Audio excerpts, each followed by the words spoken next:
Welcome, everybody, to another episode of A Certain Point Askew, the only podcast in Star Wars history to be giving away a Darksaber. All you gotta do is listen. I'm your host, Angry Ginger, broadcasting live from Wookiee Studios, and shockingly, I'm not alone. I'm here with my Cerulean cohort, neighbor Cole. Ooh, that's almost some alliteration there. Right, I'm working. If you drop the N, Cerulean cohort Cole.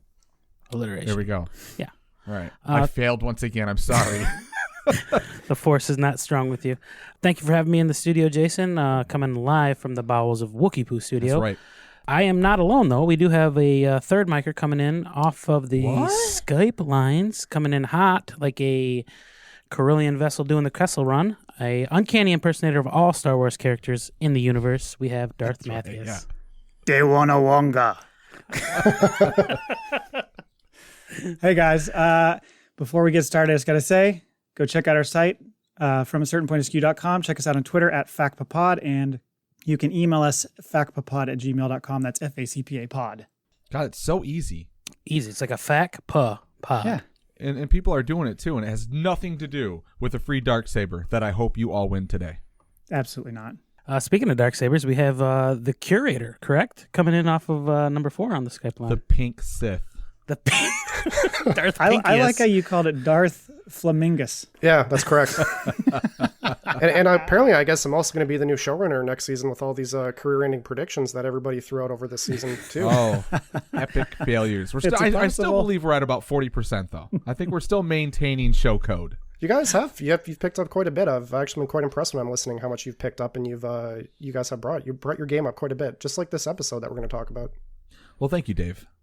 Diamond Dave. Dave. Yeah, Dave, tell us your other podcast. You have a podcast that you run that's in season 2. Yeah, so that's how I met these fine folks I'm talking with right now. Is I have a podcast called Podcast Without Bounds, where I just kind of sit down and have just a off the top of our head conversation with guests or anybody who wants to come on. And it's in, like Matt said, it's a second season right now. And usually what I do is I end up taking a break between shows, so I try to keep it fresh and good. But it's been a lot of fun. I love podcasting. And first off, thank you for having me on, guys. I really appreciate it.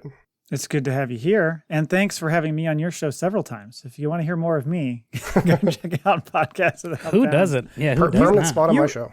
We've all three been on there, right? Yeah, that's true. Very true. We were all part of the first season, and so far, you were only part of the second season. I'm feeling a bit slighted. I'm feeling a bit like I'm season's a not over, secondary boys. character. Season's not over. He's got people coming in that are going to say they're us, but it's going to be someone else on his show. Imposters. Yeah, Yes. exactly. Yeah. With a syndrome. They're not the droids that he's looking for. Yeah, we're not. Oh, we're not. We're not. He's looking for a droids. few good men, and we're not it.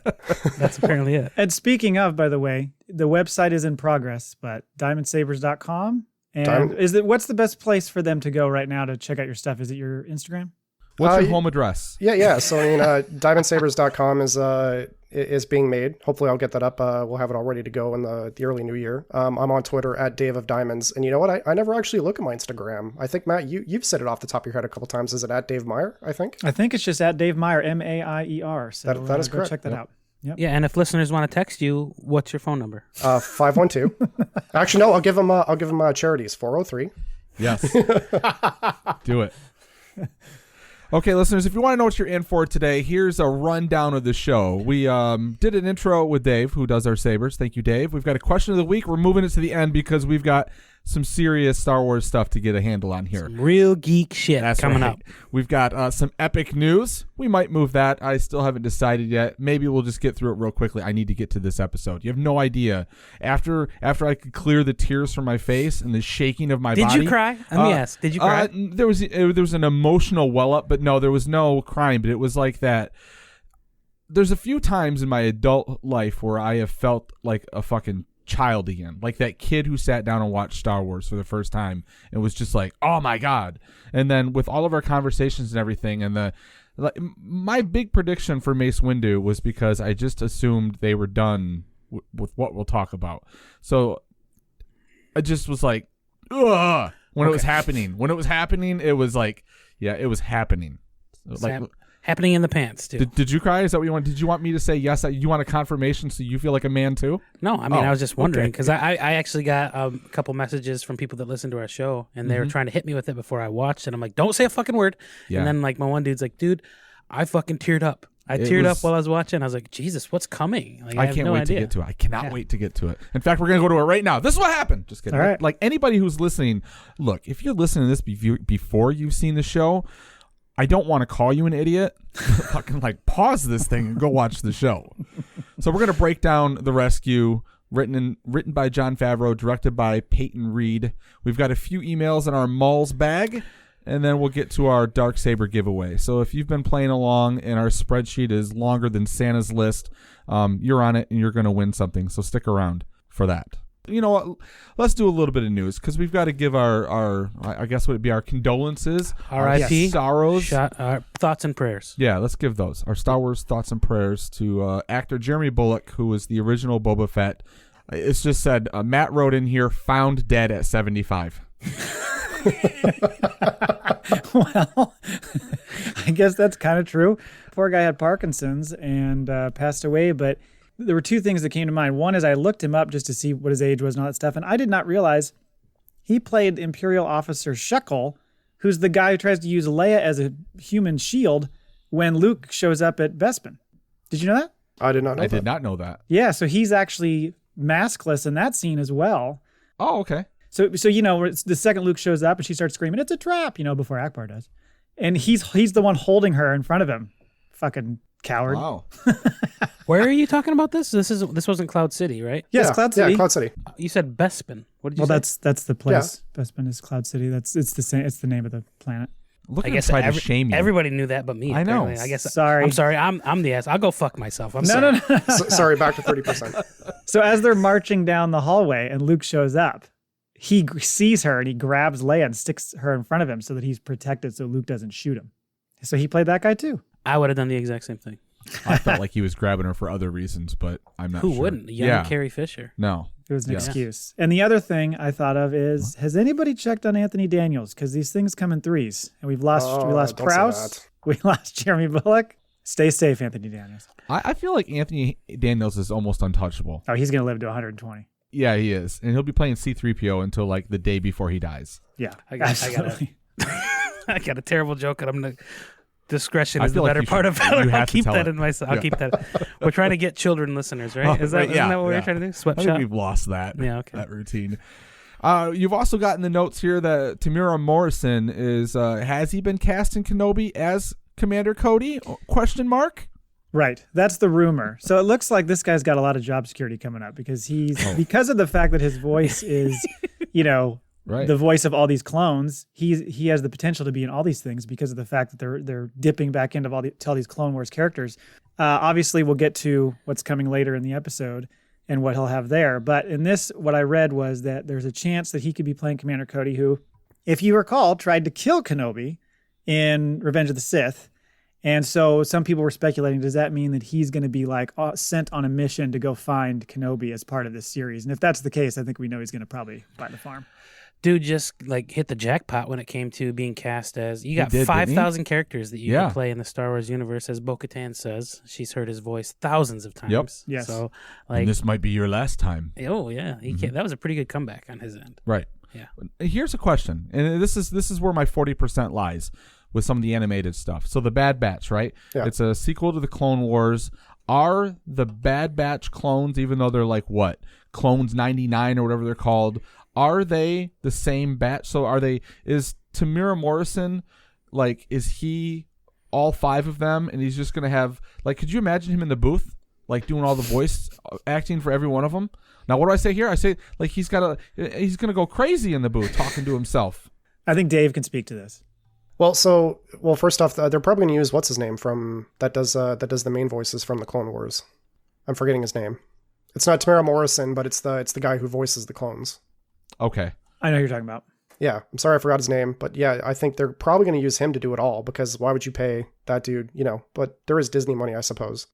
D. Bradley Baker. Yeah, after this episode, there is no question that there is Disney money. That is true. That is very true. Yeah. In the episode, they had an episode of Bad Batch in the Clone Wars that kind of is the precursor to this series. Right. Is it that same voice for all these guys? You know what? I knew you were gonna ask that, and I can't think of if it is or it isn't. It doesn't make sense to me why they would use a different voice for it, because technically they're all part of the same clone groupings. They're just deformed in their own kind of way. Right. Okay. I think now is a apt time for me to mention I have finished Rebels. I am now completely done, and I'm also 2 episodes into the Clone Wars. Oh shit! You got the jump. I'm on the jump. I'm on it. What do you think? What do you think with the end of Rebels? Yeah. Satisfying? That fucking show, that series, like we're going to get into Rebels probably a little bit later on down the road. That show, as the seasons went on, the animation, the seriousness, it went from like a kid's cartoon to like, oh my God, you're invested in this thing. And I was like sitting there glued to the TV watching, eating popcorn because I was cheating on my diet, drinking beer. What's going on? Where are these whale things are coming in at the end? It was just fucking great. It was amazing. Your kids walk in. What do you want? You watch? I watched it solo. Yeah. No kids. Neither one of my kids were interested in it. And I'm like, you guys, come on, watch Rebels with me. That looks stupid. So whatever. As the seasons went by, it became less of those kind of offshoot side mission episodes and more tied to the main story. So it just got more and more gripping as it went along, I thought. Yeah, I think so too. For sure. But we will delve into that at another time. Do you promise? I promise. Okay. As you wish. Last in the news, we've got a Baby Yoda villain theory. Check out the theory link. Okay, go ahead. Give it to us. Yeah, so I checked this out. It was actually an article on Esquire, but it linked to this Reddit post by this person who was saying something about how they thought Grogu would go to the dark side because the Star Wars universe needs a new big villain. This fucker's listening to our podcast. I don't think he quoted Jay the Angry Ginger from Twitter. Well. He grabbed one of my 9 tweets that doesn't year. mean that he didn't still listen to the show. That's true. He was saying like how there's similarities with Grogu and Anakin as far as kind of being an orphaned child. Yep. Experiences loss, which he was saying presumably would be the eventual death of Mando, which would really kind of set him on a dark path. And so that was their theory, which I thought was interesting because the way season 2 ended, which we'll get to obviously in a second, certainly pokes holes in that theory based on where he leaves off. But because of the fact that... Yeah, but not really. Look at Qui-Gon found Anakin, so Luke finds him. And then a couple years later, he's right in that there are a lot of similarities between Anakin's path and Grogu's so far. Right. The reason it stood out to me was because of the fact that it made it seem like it might not be quite as likely as it could have been before. I'm really worried about your standing on the show. Well, I mean, it's okay, folks. Coming next season, me. Yeah. Dave's ready to step in, ready and willing. I know. I feel like he's perfectly fine with me leaving the show. I would be heartbroken if you left, sir. I would relinquish it. I'm happy to come in as a guest this season, but I'm happy to take your job next season. It's a test run. This is called setting the tone. Watch all the listeners write in. We really liked him. We'd have no problem with Jay leaving. Our numbers go through the roof. Yeah. Sorry, dude. Business decision. Okay, so is there any other things, any key points on this theory, or is that just something you just wanted to bring up real quick and say that seems like it was a lot of speculation? It was all stolen from you. Hey, speculation. Yeah, it's hard to dive too big into this until we wrap up the episode. You know what I mean? Because there's things that happen at the end of this that kind of poke holes in it. But you know what I'm trying to say. So what you're trying to say is move this bad boy forward. Let's go forward, sir. I am ready, willing, and able. So here we go, ladies and gentlemen. Chapter 16. The Rescue, like I said, written by Favs, directed by Peyton Reed. Now, this is his second return. He directed, I don't remember the title of the episode, but it was with the frogs and the spa passenger. And the passenger. Yep, and the spiders and everything. And I will tell you what, I have to give credit to Favs, because if I was Favs writing this episode, I would be like, I'm directing this episode. No one else is touching this. And he's just like, he's writing money and just handing them off to all of his friends. Here you go. Go ahead and direct this. Robert Rodriguez, you want to bring Boba Fett back? Here you go. Like a show, Filoni. Well, Filoni got to direct it. See, me and Filoni are on the same page. Well, you're on a first name basis with Favs, apparently. That's right. Yeah, you guys I are am. just He was over here buddies. for dinner last night. No kidding. What yeah, you guys we have? had turducken. You beat me to it. You gotta stop hanging out. Yeah, this episode was so crazy. Two things I thought of. One was by including who they include. Can we just say it? By including You know what? Yeah, what are we beating around the bush at this point? By including Luke, I felt like that what? I felt like that just opened Pandora's box to anything. Like anything in the series coming forward, don't be surprised by anyone being included, because I like you mentioned earlier, I never thought that they would include Luke. I thought that he would be mentioned, but I never thought we'd actually see him. And the fact that they actually showed him means that everything's on the table. Okay, everything. Question for you guys, because this is me, and I don't know if it was because I'm dense as a motherfucker or because I was You mean like you've got a lot of mass. It's the first one. Oh, sorry. Go ahead. Oh, okay, yeah. Okay.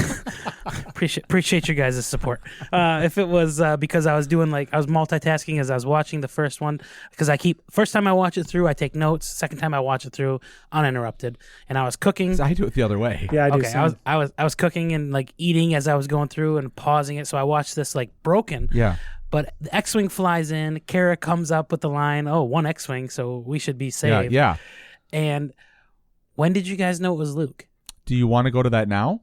Well, we dropped that it was Luke. Yeah. And I'm just asking, like, just Are we in gonna general, because Tarantino, we're going to go back. we don't start. we don't have to jump. We don't have to jump into it like deep, but I just want to know what your guys' thoughts. Because why don't you just let that linger? Just let that linger over. All right. We'll let that. Good. I don't want to jump ahead. now. I don't want to jump It's ahead, good but for I'm just like, I had a moment of literally. I'm probably the most dense person in the world. I'm like, who's in that fucking X-Wing? Like I'm watching. I'm thinking to myself, who flies an X-Wing in the Star Wars?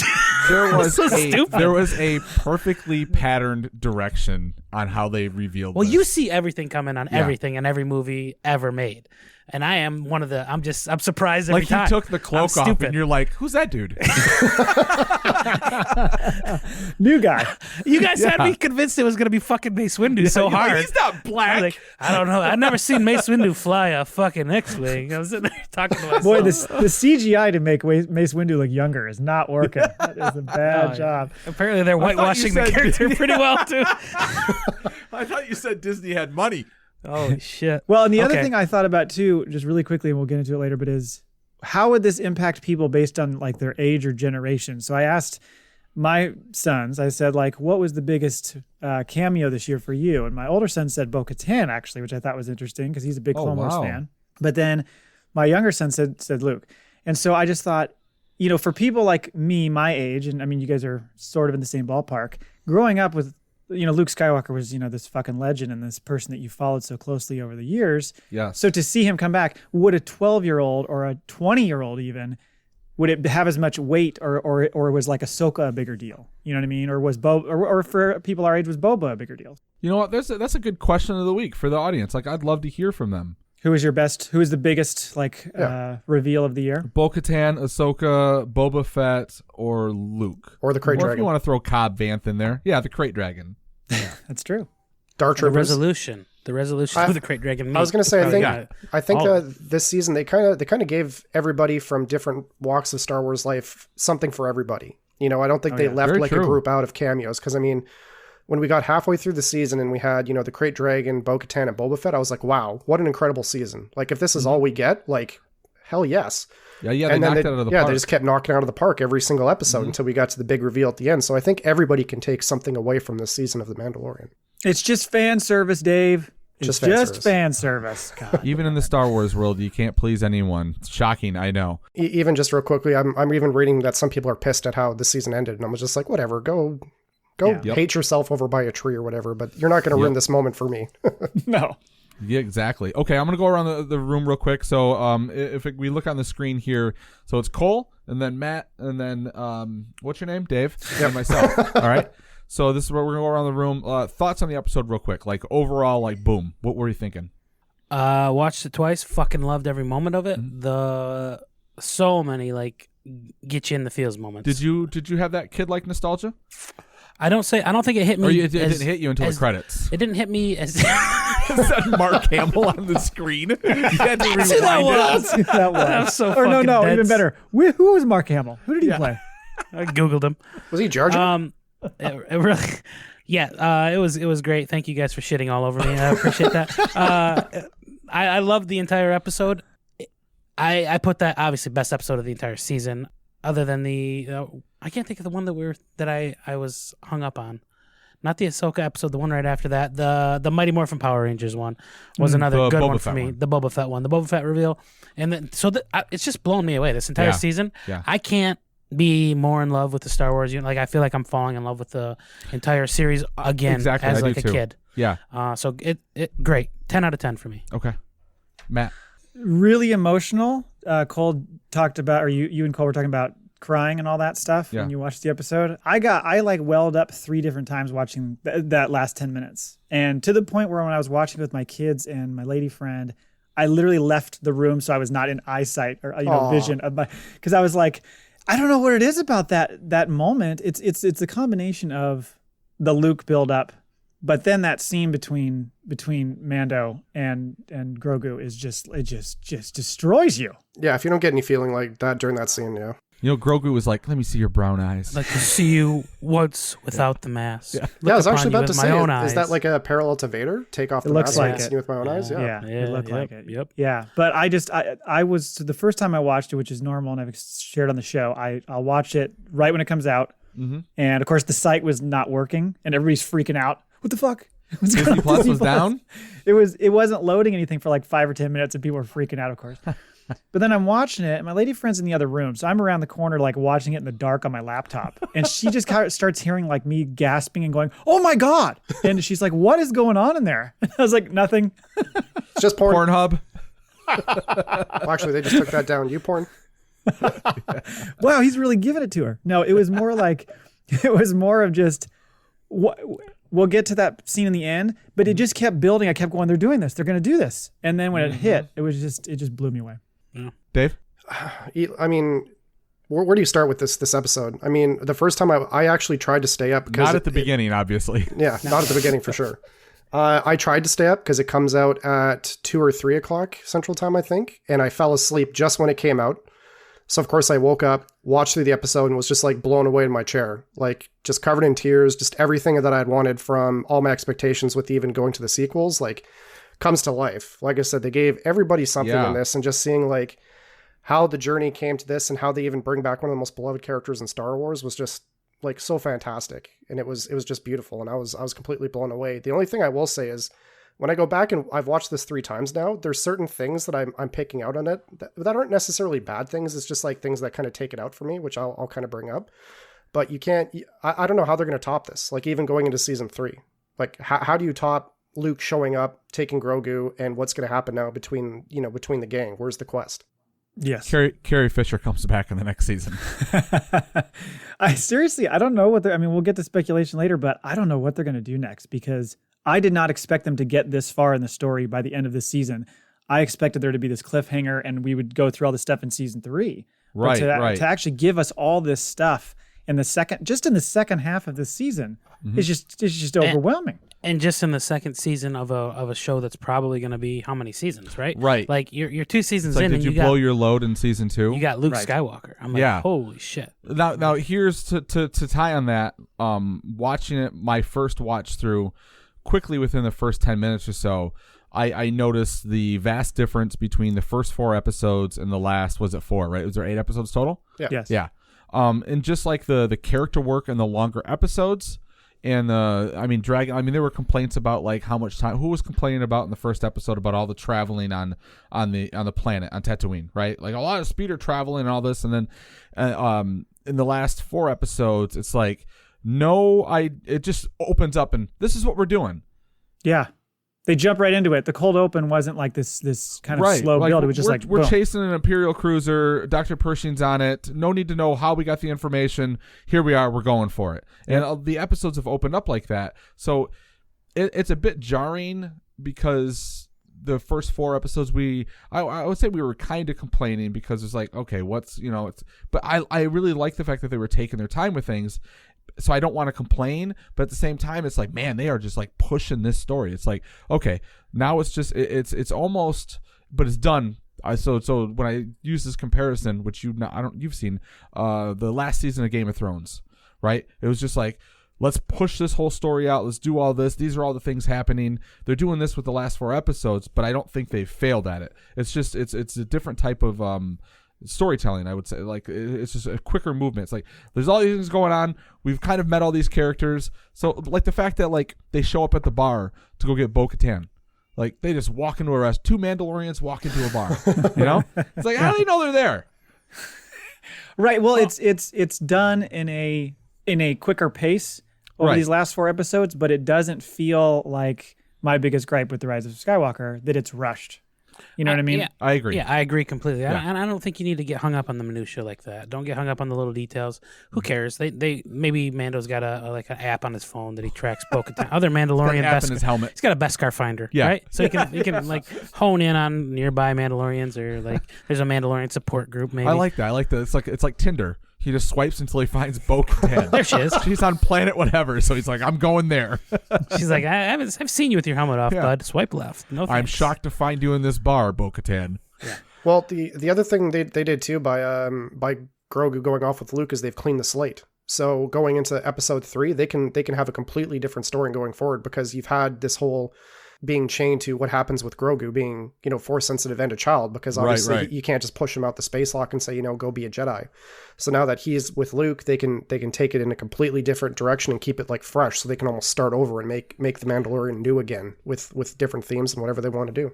Yeah, and they can also do like one-off episodes too. Like they could go like check in on little baby Yoda while he's doing his Jedi training with Luke. You know what I mean? Like just kind of throw a bone to the fans of Grogu, or throw a bone to the fans of Baby Yoda, whatever you guys want to call him. Yeah, I was just in the neighborhood. Thought I'd check on the kid. Well, it just tie in, or right. they don't even, because he was an integral character for this first 2 seasons. I agree. They could just like even like spin off and look at it. It could be I don't know, Prediction: we will not see Baby Yoda. season 3. I think you'll You've see him been spot on lately. season 4. Right. You'll see him again in season 4, I bet. That's what I'm going to bet. Only if there's a time jump. We'll get to that in speculation. Is he gonna have a little braid coming down the back of his hair? I hope so. Wispy call. braid. Okay, so let's get into this. So, like I mentioned, we have the cold open. We're shooting down on the ship. Fire up her ass, or whatever they say in Spaceballs. I said shoot across her nose, not up it. It's like pew pew pew. So they board the ship in Cara Dune. Slave 1 has an ion cannon, which I did not know. Right. So he disables the Imperial craft, right, with the ion cannon, which is pretty cool. I And he thought. just calls it out. They have an ion cannon. yeah. I like how Dr. Pershing's just sitting in the chair. Like, no one's really sweating it out. He's like, what does he say? Is it pirates? He's like, Yeah. what did he say? If you value, what? The guy in the front got real cocky with him. Oh, You're yeah, not in your laboratory. Why don't you shut the fuck up? Yeah, Or whatever he says. basically. I didn't know the spaceships could, board each other, out there in the middle of nowhere. It's just like the slave one's going to park on them. This every fucking Star Wars movie ever. They board each other. What are you talking about? No, not like that. Yeah. But, okay, maybe his ship. These little Imperial cruisers. They got If to you've park watched somewhere Rebels, my to friend, steal the ship. they're always boarding each other. They're Oh, always that's like true. The sliding up yeah, to but the they have docking airlocks. bays. They have Yeah. the little ports. Docking bays everywhere. Yeah. Yeah, so this is the Imperial first thing cruiser. I noticed. Like, Slave 1 flies up.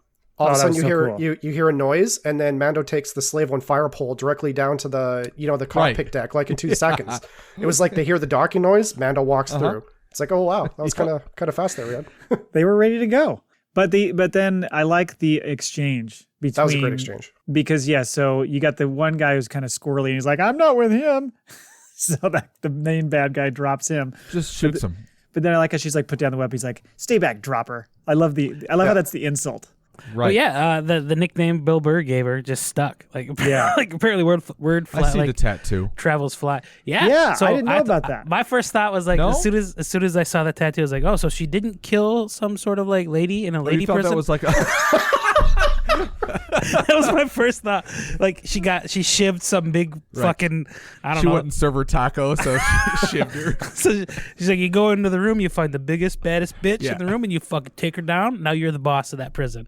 So like she had the tattoo. I figured that was You like, just wrote her series. yeah, there we go. There you go. Put me on. Put me I'd on. watch that. Like the orange is the new Fabs? black of the Star Wars. Yeah, you're big in. universe. You're in with Favs. Tell him. Give him There my we go. fucking ideas. He's coming over next week. All right.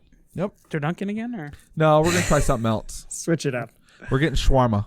perfect. But then he's totally shit talking to her. He's like, I know you're from Alderaan. I saw your planet destroyed. I was on the Death Star. Which Like, one? She's like, which one? That was such a good jab. Yeah. Yeah. And then he's like, oh, you think you're funny? And then he basically drops like the Clerks 2 comment. Exactly. Millions of people died on those bases, and the whole galaxy cheered. So I like watching that. I thought that was interesting to see, like the Imperial side of things. Like they looked at the rebels as like little terrorists. You know what I mean? Like there's a Right. lot of parallels to Yes. be made from that. And so from like the Imperial standpoint, from a certain point of skew, Exactly. if you will, the rebels were the bad guys, and they were the ones that were like defending truth and justice and order They for were the galaxy. like a And they powerful really, nation. They believed in their cause, right? Right. Yep. So it's crazy. It's all like history is written by those who hold the pen. And they've done that quite a few times in this episode, especially like even they started building that up with Burr's character, Miggs. Mayfield was he had a lot of that. Depends on what planet you're on, as how you see things from a certain point of view. Yeah. Right. So at the end, she shoots him in the face. Right in the fucking face. Yeah. Which is badass. I went in the face. I said the same shit. I was like, oh man, she really fucking took him. Yep, she shot first. Singes the ear of Pershing. Yes. Yeah. And then she just turns around. She's like, I ain't clowning around, and just walks away. Up the fire pole she goes. Yeah, even Mando's impressed just watching her walk out. Like, oh, damn. Yeah. He's like, man, this bitch really He just was like pulled watching. the trigger on He was her. like, look at that booty on her. Yeah. She's And then thicker we- than a and- snicker. She's got some ass on her. And then we get the title of the episode. Pause that. Sorry.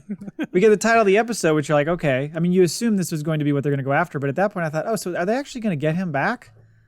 Because, my theory was always that he was going to they weren't going to be able to get Grogu back, that they were going to try Right. and fail. Well, So I did you thought- think the title of the they put it up after they rescued Dr. Pershing? That's who they've been after this whole time. Pershing. That's it. Game over. Yeah. So yeah, title, and then two Mandalorians walk in a bar. Now They shout out to they fly into this planet that's apparently powered by nuclear reactors. I was Yeah. going to say, did you guys have like some sort of reaction to that? I watching did all these power immediately. plants? I was like, are they going to France where their nuclear power is like 70% of their energy source there? Like, That's exactly where they went. yeah, It was a they're in beautiful France. shot, though. Seriously, beautiful Right. shot of The- Slave One that- coming in yeah. and coming around. Yes. Yeah, I'm glad you noticed that too, because I saw the same exact. I had the same exact feels. I like the was it whose ship was that? That big ass Yeah. one. You mean the one with the Well, wings that's- tipped up? Yeah. Yeah. That's her. That's hers. That's Bo-Katan. Those Oh, ships okay. you saw in Clone Wars and stuff, right, Dave?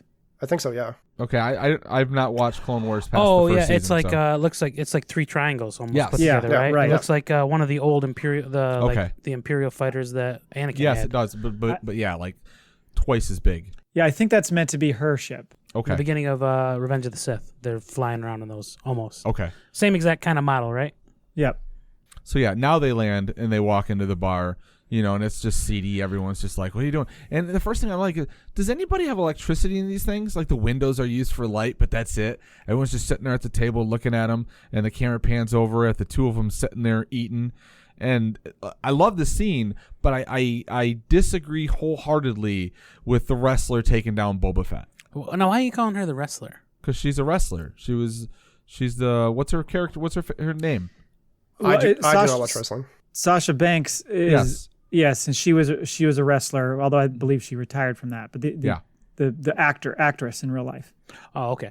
I didn't know that. Which she goes, Yeah. what's her name? Vanessa something yeah. Yeah. Oh, her real name? Yeah. Mercedes. That's what I said. Darrow? Yep. I can't remember what it is. Yeah. Yeah, and so you see them kind of pan around. They spot Bo-Katan and what's her name? Koska, right? Mm-hmm. And my first thought is, where the hell's Axe? Where's the dude? Right. He got bounced. He did get bounced. But I thought it was, they just get right into it. It's like, I need your help to find the child. And because first she's trying to kind of blow him off. Like, Well, it works. Like everybody he approaches, they've got the child. Yeah. And they're Yeah, like, everybody's tied. they what? I'm Yeah, on your wait a minute. team.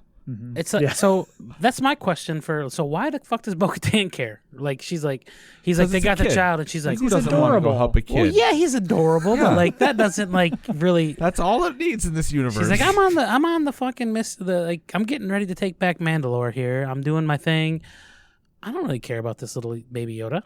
But she it stops her. It gives her pause. At least to listen.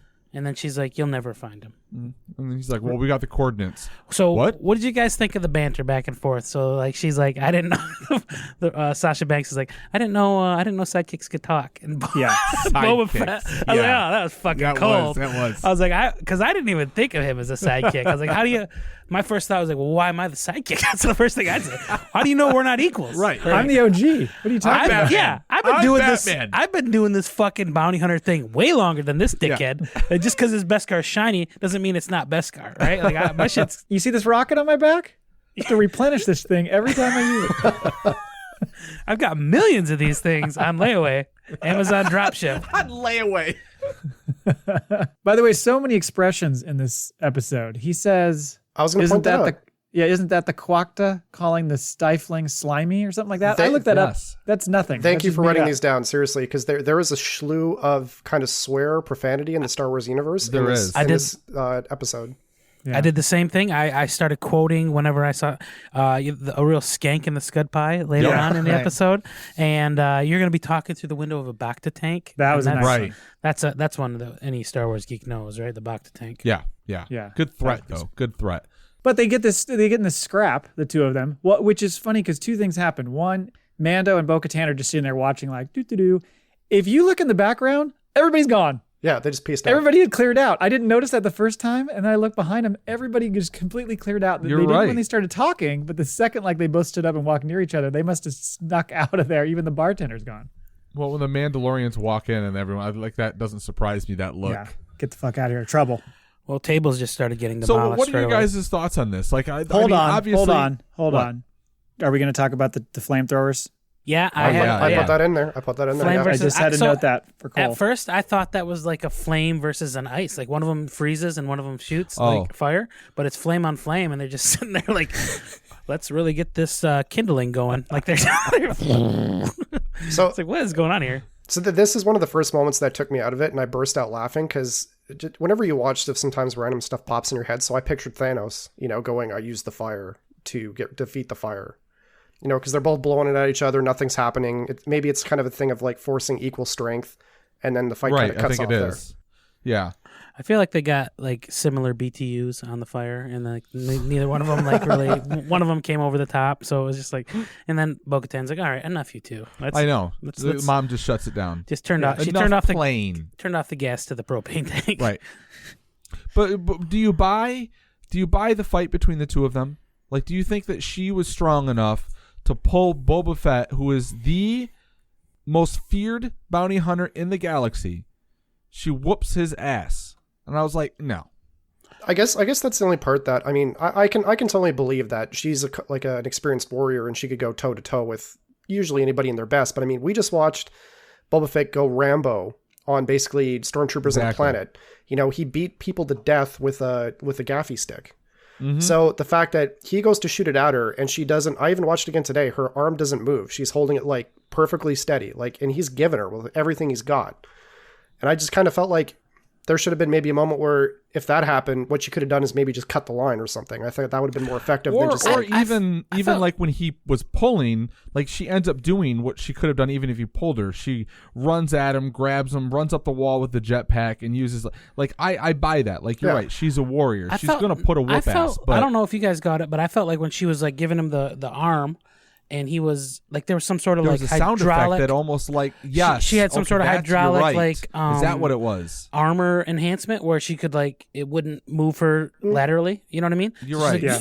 And then stopped it. I heard that, and because he like starts holding on to his own like little grappling hook at that point in time. Because I was thinking, oh, she doesn't have Beskar on. Like I thought it was almost crushing the wrist thing. Like power. But maybe armor. maybe that's what it was like where he's got the fucking elbow blasters. She's got like makes her stronger. Right. Maybe like she has like a hydraulic punch that she does, right? Or she just engaged that. Interesting. I'll check my Star Wars books. Okay. Matt, you called me out on the flamethrower. I have a question for you since you're our chief negotiator. Yes. You're keeping track of all negotiations. Rescue the child. You can have whatever you want. That's what he says to Bo-Katan. So, how did he do? Scale of 1 to 10. Mando's showing his ass once again because she is like, I want the ship we're gonna get. Well, he offers it. No, I know, but he does offer it. True. So she's like, she's gonna get the ship. She's gonna get the Dark Saber, and then she's like, and by the way, you need to help us go take back Mandalore. And he's like, whatever. Yeah, we'll talk about that afterwards. Yeah, dude. Like here, you can have my helmet and the Beskar staff, and you got to shave what? your mustache. I'll throw my whistle. I'll throw the whistling eagles in too. Would you like my Eagles. firstborn? Terrible negotiation once again. Well, that's what I have in the notes, just to like get us through. Was after some negotiations, Good God, they agree for a team up. stand up for yourself, man. Take some lessons from Obi-Wan or something. Yeah. So now we're back on the Slave One, and Pershing just gives the Imperial trade secrets. Yeah, he's just like, have them, take them all. Yeah. Yeah, he's not really. I feel What does like he he's say? not playing for the right This wasn't team. subterfuge. Subterfuge. Yeah. That's a good word. It was. He's an educated man. He went to the Imperial Academy. Well, when you're cloning people, I feel like you gotta pass a couple of grades. I mean, he's very verbose, very efficacious with his Well, and I word think usage. he's a realist because he's like, well, I'm fucked, so I might as well just tell him everything Mm-hmm. because they got me. So there's nothing I can do. So he was just willing to give it all up. I mean, he kind of spoke to Mando that way when he took the child back in season Exactly. 1. I was He just was gonna kind of bring like, that hey, up. I'm just doing my job here. Like I don't Well, want to. I feel like he's also cast in the light where he's trying to make the best of a bad situation too. So he's like, I did my best to keep him alive and not to kill him. And he in the first season, he advocates not to kill him, right? Yeah. I know we got the blood that we need or all the DNA or whatever, that midichlorian stuff. But That's he's what like, it is, don't. I did my best to protect the child, he says at one point in time. And so, I mean, I feel like he's just kind of, I don't know, he's one He's of the not like a Nazis dyed-in-the-wool the Inglourious Imperial. Bastards, right? Yeah. He's You put know in what a it bad is? situation. We should do a story about Pershing because I think his story is very much like The Firm. He's this hotshot engineer. They come in and hire him, and then he doesn't realize that he's knee deep in it before he realizes what's going on. He's just stuck. He can't do anything about it. Fucking love that. So what happens? Oh, so he tells him about the Dark Troopers. He says that they're third generation. Now they're just droids. The human factor was the weakness. Yep. So that already gets my pulse racing because now we're talking about robots again. And he shows where the brig is. He shows where they're going to be. That's where you get the skank and the scud pie, which is pretty funny. But then my favorite thing is then Bo-Katan goes into, project manager mode. And she's like, okay, here's what's going to happen. And she starts breaking it down. And Mando goes, we're going to break into 2 teams. Mando goes, I'll go alone. And she's like, fine. 3 teams. She's doing the old She's so mad. the annexation of Puerto Rico play. She's just throwing it out there. I think she did that though because she wanted to be the one who confronted, the only one to confront Gideon. Yes, absolutely. She's thinking this is the easiest way to not have Mando interfere in her taking it from him. Yeah. Which at the end of this episode, that storyline does not get resolved. No. That's something to hang over. Yeah. Because there's another season. True. At least, maybe least. many more. So she's basically saying like the 4 of us will go in and take the bridge, and we're going to find Gideon, and we'll be the distraction. You go get the baby. Well, here's the code cylinder so he can. I like how Fennec just lock grabs it from him. This is what you do. right. She's like, oh, I just noticed this gleaming piece of metal hanging out of your top right chest pocket next to your pocket calculator. This will unlock everything on a ship you don't belong on. That's right. But that comes into play later. He needs that stick. It temporarily solves their problem. But it was a real quick like, here's the blueprint. Here's where we're going. Let's get after. And no one says anything, but like they're following each other through the hyperdrive, which we know they can do now. But it was a surprise. Old to us. Boba calls it something different, hyper jump or something like that, right? He calls it jump space. Once we come Jump out of jump space. space, yeah. Yeah, so I'm like, maybe he's just old school with his vernacular, but Yeah, right, yeah. They're gonna do the old chased by Slave One, going into the belly of the beast play, where they're in the Imperial cruiser or the Imperial triangle ship, whatever you want to call it, and Slave One. So as soon as they're out of hyperspace, it's like Boba Fett is like seeing like the blue tunnel, and he just starts shooting. Like, be damned where these blaster shots go. As soon as he comes out, he's just letting them have it. So he's like, make those blaster shots look good. You get a little dialogue between Boba and Bo-Katan. They're back and forth. You catch he knows who Calls she her is. princess a couple times. And the second viewing, I was like, wait a minute. He called her princess in the bar, and then calls her princess again just before they come out of jump space. He addresses what's her face, the wrestler girl we just talked about, as Little One. He calls her Little One, and then he calls Bo-Katan princess. And I thought he was just being a little misogynistic. Right, I did too at first. That's a double meat, a little bit of a double meaning. So he definitely, even though he's not recognized as a Mandalorian, he's very aware of the Mandalorian culture. Never claimed to be one. Right. Okay, so we're out of space. A couple TIE fighters get launched out of the magnetic tube, and she's like, you know what? We're just gonna park right in here. Yeah. So bad design on the light cruisers, deploying one TIE fighter at a time. Like, there's one exit point for these things. So they're like, it's not a very big ship, I think is the deal. Right. Yeah, it is a light cruiser. But you're right, because in every other series we've seen or movie we've seen, they just pour out of a spot. Right. They're just flying out in like droves. But in this case, I did like the way that they showed it, the way they line it up, and then you get the pilot view, and it just goes. That was pretty cool the way they showed them. You know what it reminded me of was, have you ever seen the Star Wars anime thing that it's just like an opening scene to what could have been a Star Wars anime cartoon? I don't know how, it's probably 10 years old or whatever, but it looks like Voltron, but it's Star Wars, and it shows like the way the pilots get in the TIE fighters and the red lighting, and there was shots of that. I was like, because Favreau pulls from everything, right? Filoni, we'll say Favloni, and I'm seeing that, and I'm like, oh man, like to me, that's what he was pulling from, was just that little bit. Well, and then when they crash and come out, guns blazing for you animation fans. Did you notice the way the Mandalorians run double-barreled? It looks exactly like the cartoons and the way they move in that cartoon. It was really cool looking. That whole scene was from like Clone Wars. Just the way they moved and they ran, and it just looked like the way the camera would be on them. It really reminded me of like what little I've seen of the 2 seasons of Clone Wars, of how they work things. So yeah, I thought the same thing, and I like the way that the Mandalorians, like even Carter, my son, noticed right away. Dad, dude, what do they call it in Fortnite? Dual welding or dual wielding? Dual wielding. Yeah, he said that right away. He called it, and I was like, yeah, that's what they're doing. Like, I first of all, watching this with my son is a great thing. So another shout out too to Slave One. Apparently he's got rear cannons on that bad boy. Yeah, that was I cool. didn't realize that. That was cool as hell. Like he's looking in the rear view mirror and shooting TIE fighters. That ship is unstoppable. It is. At one point, I think Cole or somebody added a question as our question of the week that we didn't end up doing, which was who would win in a battle of the Razor Crest versus Slave One. I think it's pretty obvious. Slave One would destroy the shit out of the Razor Crest. I still think it's like the Doctor Who fucking phone booth in the Star Wars universe. Like when they're inside that ship, it's a lot bigger than when you're on the outside of it, because like they'll show Boba Fett landing, you can see his little head in the cockpit, so you're like, okay, that's a guy in the ship. Like, how do 5 more people walk around and do plans and have seats and all that? Like, it just doesn't work in my head. That's how they sold them on the lot. They'd be like, very roomy inside. Don't be put off by the compact nature of this vehicle. It's like very open in there. It's like a Zion XP. They have the back seat moves a little, like you can move it up and back and forth. I would like to see one of those dissection manuals where they break it down and show you, because we know it's obviously cool on the inside with the gyroscopes when he takes off, which is pretty cool. But like, I'd like to see how everything's broken down there, because he put Solo in there, all his bounties, he's got to live out of it, so it just, the way it rotates, come on, there's got to be some more room they're squeezing out at some point. Yeah, very true. All right, so Boba takes off. He hits light space or jump space. He's out of there, and so you got Fennec, Bo-Katan, and who else is on Cara Dune? Yep, and Koska.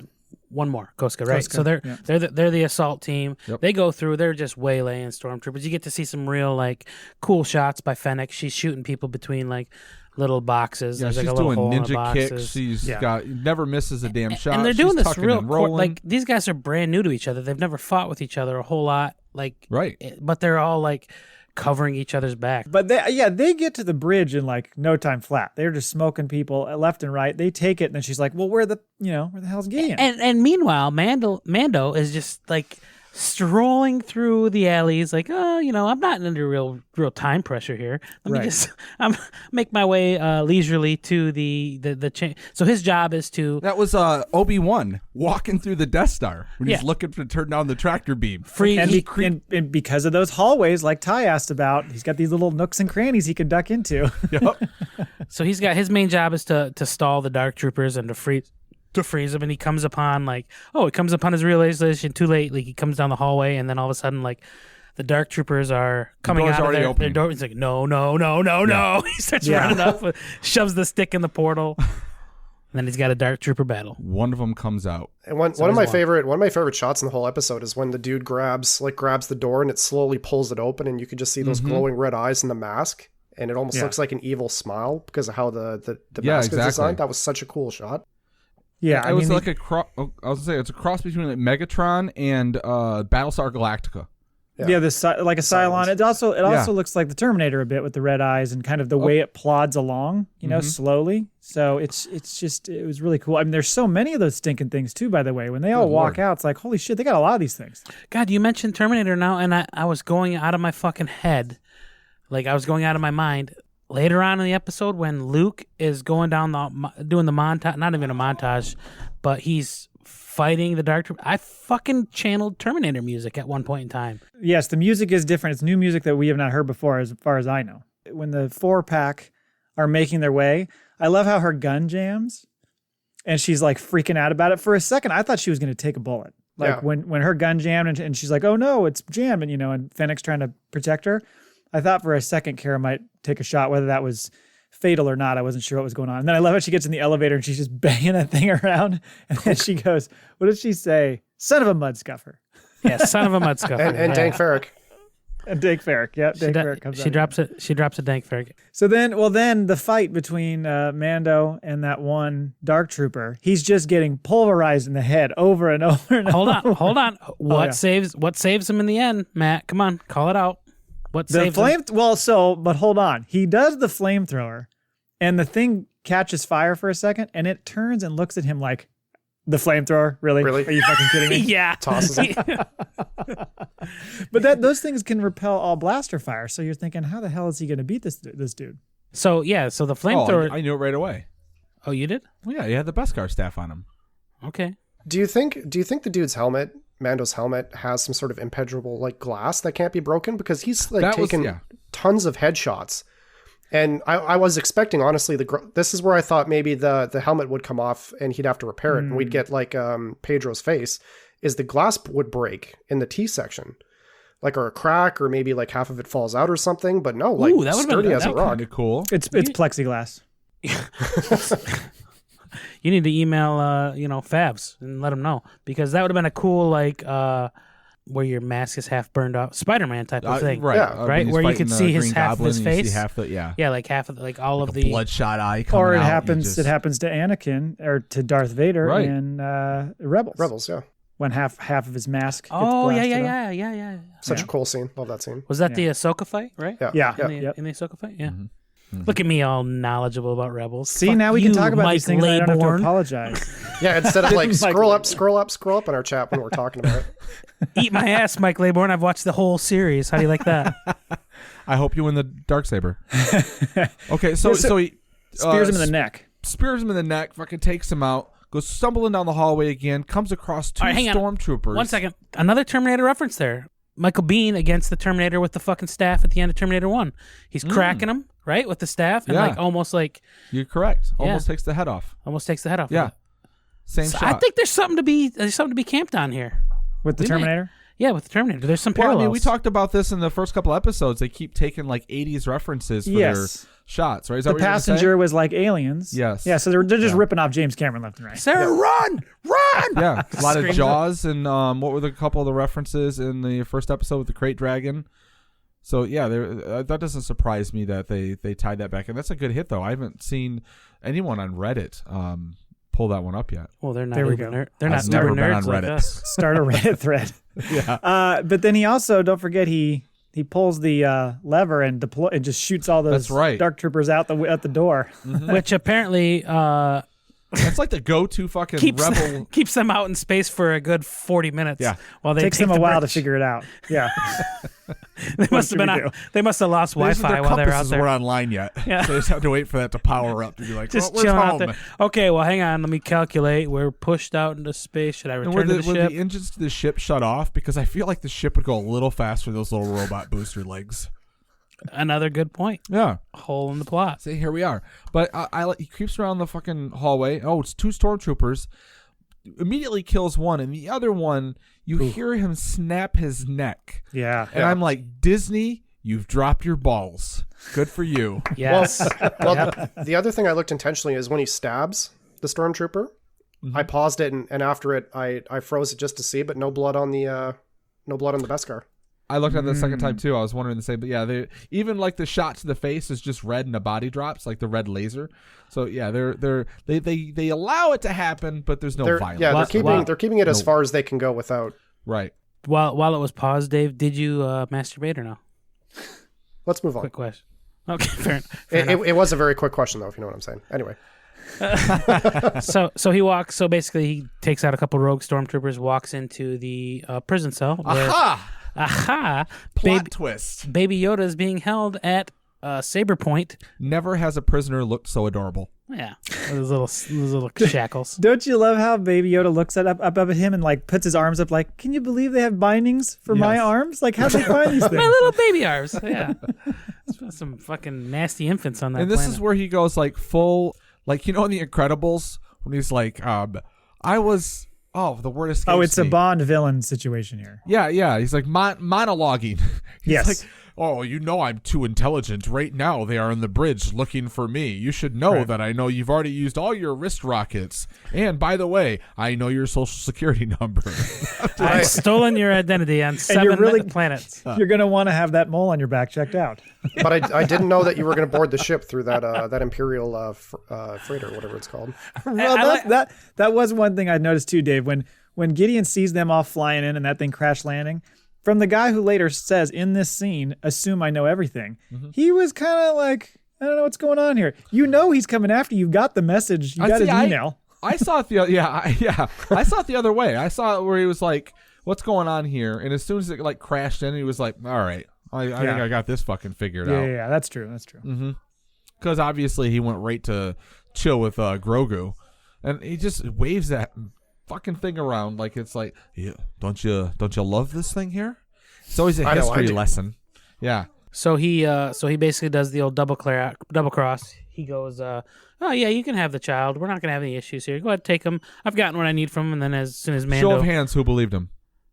Oh no, a little bit. I felt like maybe he was convincing. 50-50. He convinced it really well. Convincing. Well, he's just such a psychopath. I just knew it couldn't be that easy. I knew it couldn't be that easy for him to just take him. But it's interesting to note that Mando's like, I don't give a fuck about those people up on the bridge. I'm just trying to get the baby and get out of here. Now, he may have been playing that off a little bit and lying and saying he was going to do that, but not really, had a bigger cause in mind.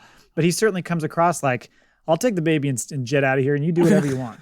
I like the he's like, by no doubts, by no stretch of the imagination, they're up there panicking because I'm not up there, and he just kind of shoots a shot to the bridge, and they're like, hey, where the fuck's Moff? no one's really panicking. They're all just like, where is this asshole? It's just kind of like, okay, maybe you're this. Like, nobody goes looking for Mando. Super self-important. Like they've assassinated everyone on the ship. All the women are on the bridge. Bo-Katan's, she's got the arms behind her back, holding her wrists, staring out the windshield. Like she's the leader. And the second time I'm watching, I'm like, no one wants to go find him, or maybe like send out. Yeah, exactly. Like, oh, we'll just wait. And then all of a sudden the door opens and they come walking in, and she turns around like, oh. So let's get to it. There's a big fight between Mando and old Moff, right? You know what kind of fucked with me a little bit is the Beskar glowing, like when the Darksaber hit it. Well, still the heat. Well, yeah, but like still, it's supposedly so. Eventually, could that thing cut through it? Is my That's question. what I was wondering as it was happening. I was like, is this thing gonna snap in two? Well, that's my like, dude. Is it just gonna bow like a horseshoe? He turns it into a horseshoe. I think that's the thing. Is I think in order to keep it interesting, lightsabers have resistances in the Star Wars universe. One of them being Beskar. So if you're watching, like Mando's blocking it with his gauntlets, he's taking some shots to the body. But once you apply the lightsaber to the actual object for a long time, it heats up. And what we've seen, Beskar will either melt or bend. So maybe good point. Sure, it's not a situation where like it destroys it, but maybe if he applies it enough, the pressure from that spot would start to bow the blade, or even like his gauntlet or something. Right. I love he's just going, hi-ya, wrist. Fucking takes one to the helmet. Bam, as they're going through the doorway. I was like, man, this is getting aggressive. But he's been practicing with that spear, man. He had some nice little moves, including, did you see the little kick move? Yeah, the kick move. That kick thing that flipped it over. Such a well shot because I think we had talked in one of the episodes because our prediction was, I think I kept talking, he was going to fight him with the spear, right? Yeah. And I didn't know he'd be so, because we'd never seen really much of the hand-to-hand, like, spear-type fighting, and he was like a fucking ninja, like, just samurai, like, he held himself very good with that thing. Maybe Boba was giving him lessons. Did any of you guys think when the Darksaber slid down the hallway, did anybody think this is where we find out he's dark, like he was going to call it back to his hand? Nope. No, I never thought he was going to be. I never thought Gideon was force sensitive. I didn't think he was, but I thought, well, this is where we find out, is what I'm saying. Like, it slid out. You know what I'm saying? Yeah. And he's pinned down, and I'm like, okay, what's going to happen? So basically, old Mando takes him down in the battle, right, and then wins the Darksaber from him, and then he kind of perp walks him into the control room. Do you notice he's got the Darksaber fully like erect? Yeah, it's like, yeah, try it, asshole. I'm gonna cut your fucking head off. Like, don't make one false move here. Well, and the look on her face when she sees him holding it, she's like, "What is going on here? Yeah, like this is not what the plan was." Right. She's panicking. That's when she's panicking. I had a vague outline here, and you really ruined it. You know, it's times like this where I would have been like Mando. You might want to give me all the information before I went out on my own. You know. Well, meanwhile, Gideon's got this smile on his face like, ha, watch this, you dummy. You don't get it now. I know something you don't know. Do you want to kill him now? So what are you talking about? So we learned the Darksaber rules of engagement and the power that the Darksaber has, right? So so he kind of goes into this like another little monologue. Which I believe has not always been the case. Sabine gave her that once. Right. So it's changing the rules there a little bit by saying that she can't, because literally Bo-Katan received it from Sabine without beating her in combat. Mm-hmm. Maybe she needs to do it this time to try to rally everybody to say, like, I did defeat the enemy who took it from us, so I could gather all the Mandalorians back. I definitely think that's the purpose behind it, is why would I follow you? And the story is, well, she earned this thing, so she's worthy of being followed. That's true. Well, because he says the story is more powerful than the sword itself, or whatever. Yes. That's where the power lies. But I love the fact, too, that when he explains you have to be defeated in battle for her to earn this. I like how Mando kind of looks at her and goes, I yield. I yield. Yeah. I felt like I'm waiting for a meme where it's the Leonardo DiCaprio thing, like holding the fucking teacup, whatever thing. It's like, you didn't beat her in combat? You're just fucking waiting for it. It's like, I kind of got some sort of Jedi vibe to this, and not necessarily maybe what you're thinking, but you know, when you get something very powerful, and you know, kind of like Isildur in Lord of the Rings, where he gets the ring and he decides to keep it instead of throwing it away. Mm-hmm. You know, Mando, instead of saying, "Oh, I've got in possession of this crazy, you know, weapons are my religion," you know, he's got this powerful weapon that basically will make him indestructible, and he's just like giving it away like it's nothing. I think that shows maybe he's more deserving of, you know, a laser sword than Bo-Katan is. Interesting theory. Yeah, maybe he'll be the one that rallies the troops on Mandalore. Well, I feel like there's going to be a king and queen type thing. Either she'll end up with it and she'll end up on the throne and he'll be like a protector, right? Or he'll end up the next leader of Mandalore. Or we don't know his lineage yet. We don't know where he comes from. He could be her sergeant at arms. Yeah, right. Yeah. It's Palpatine's cousin. Yeah.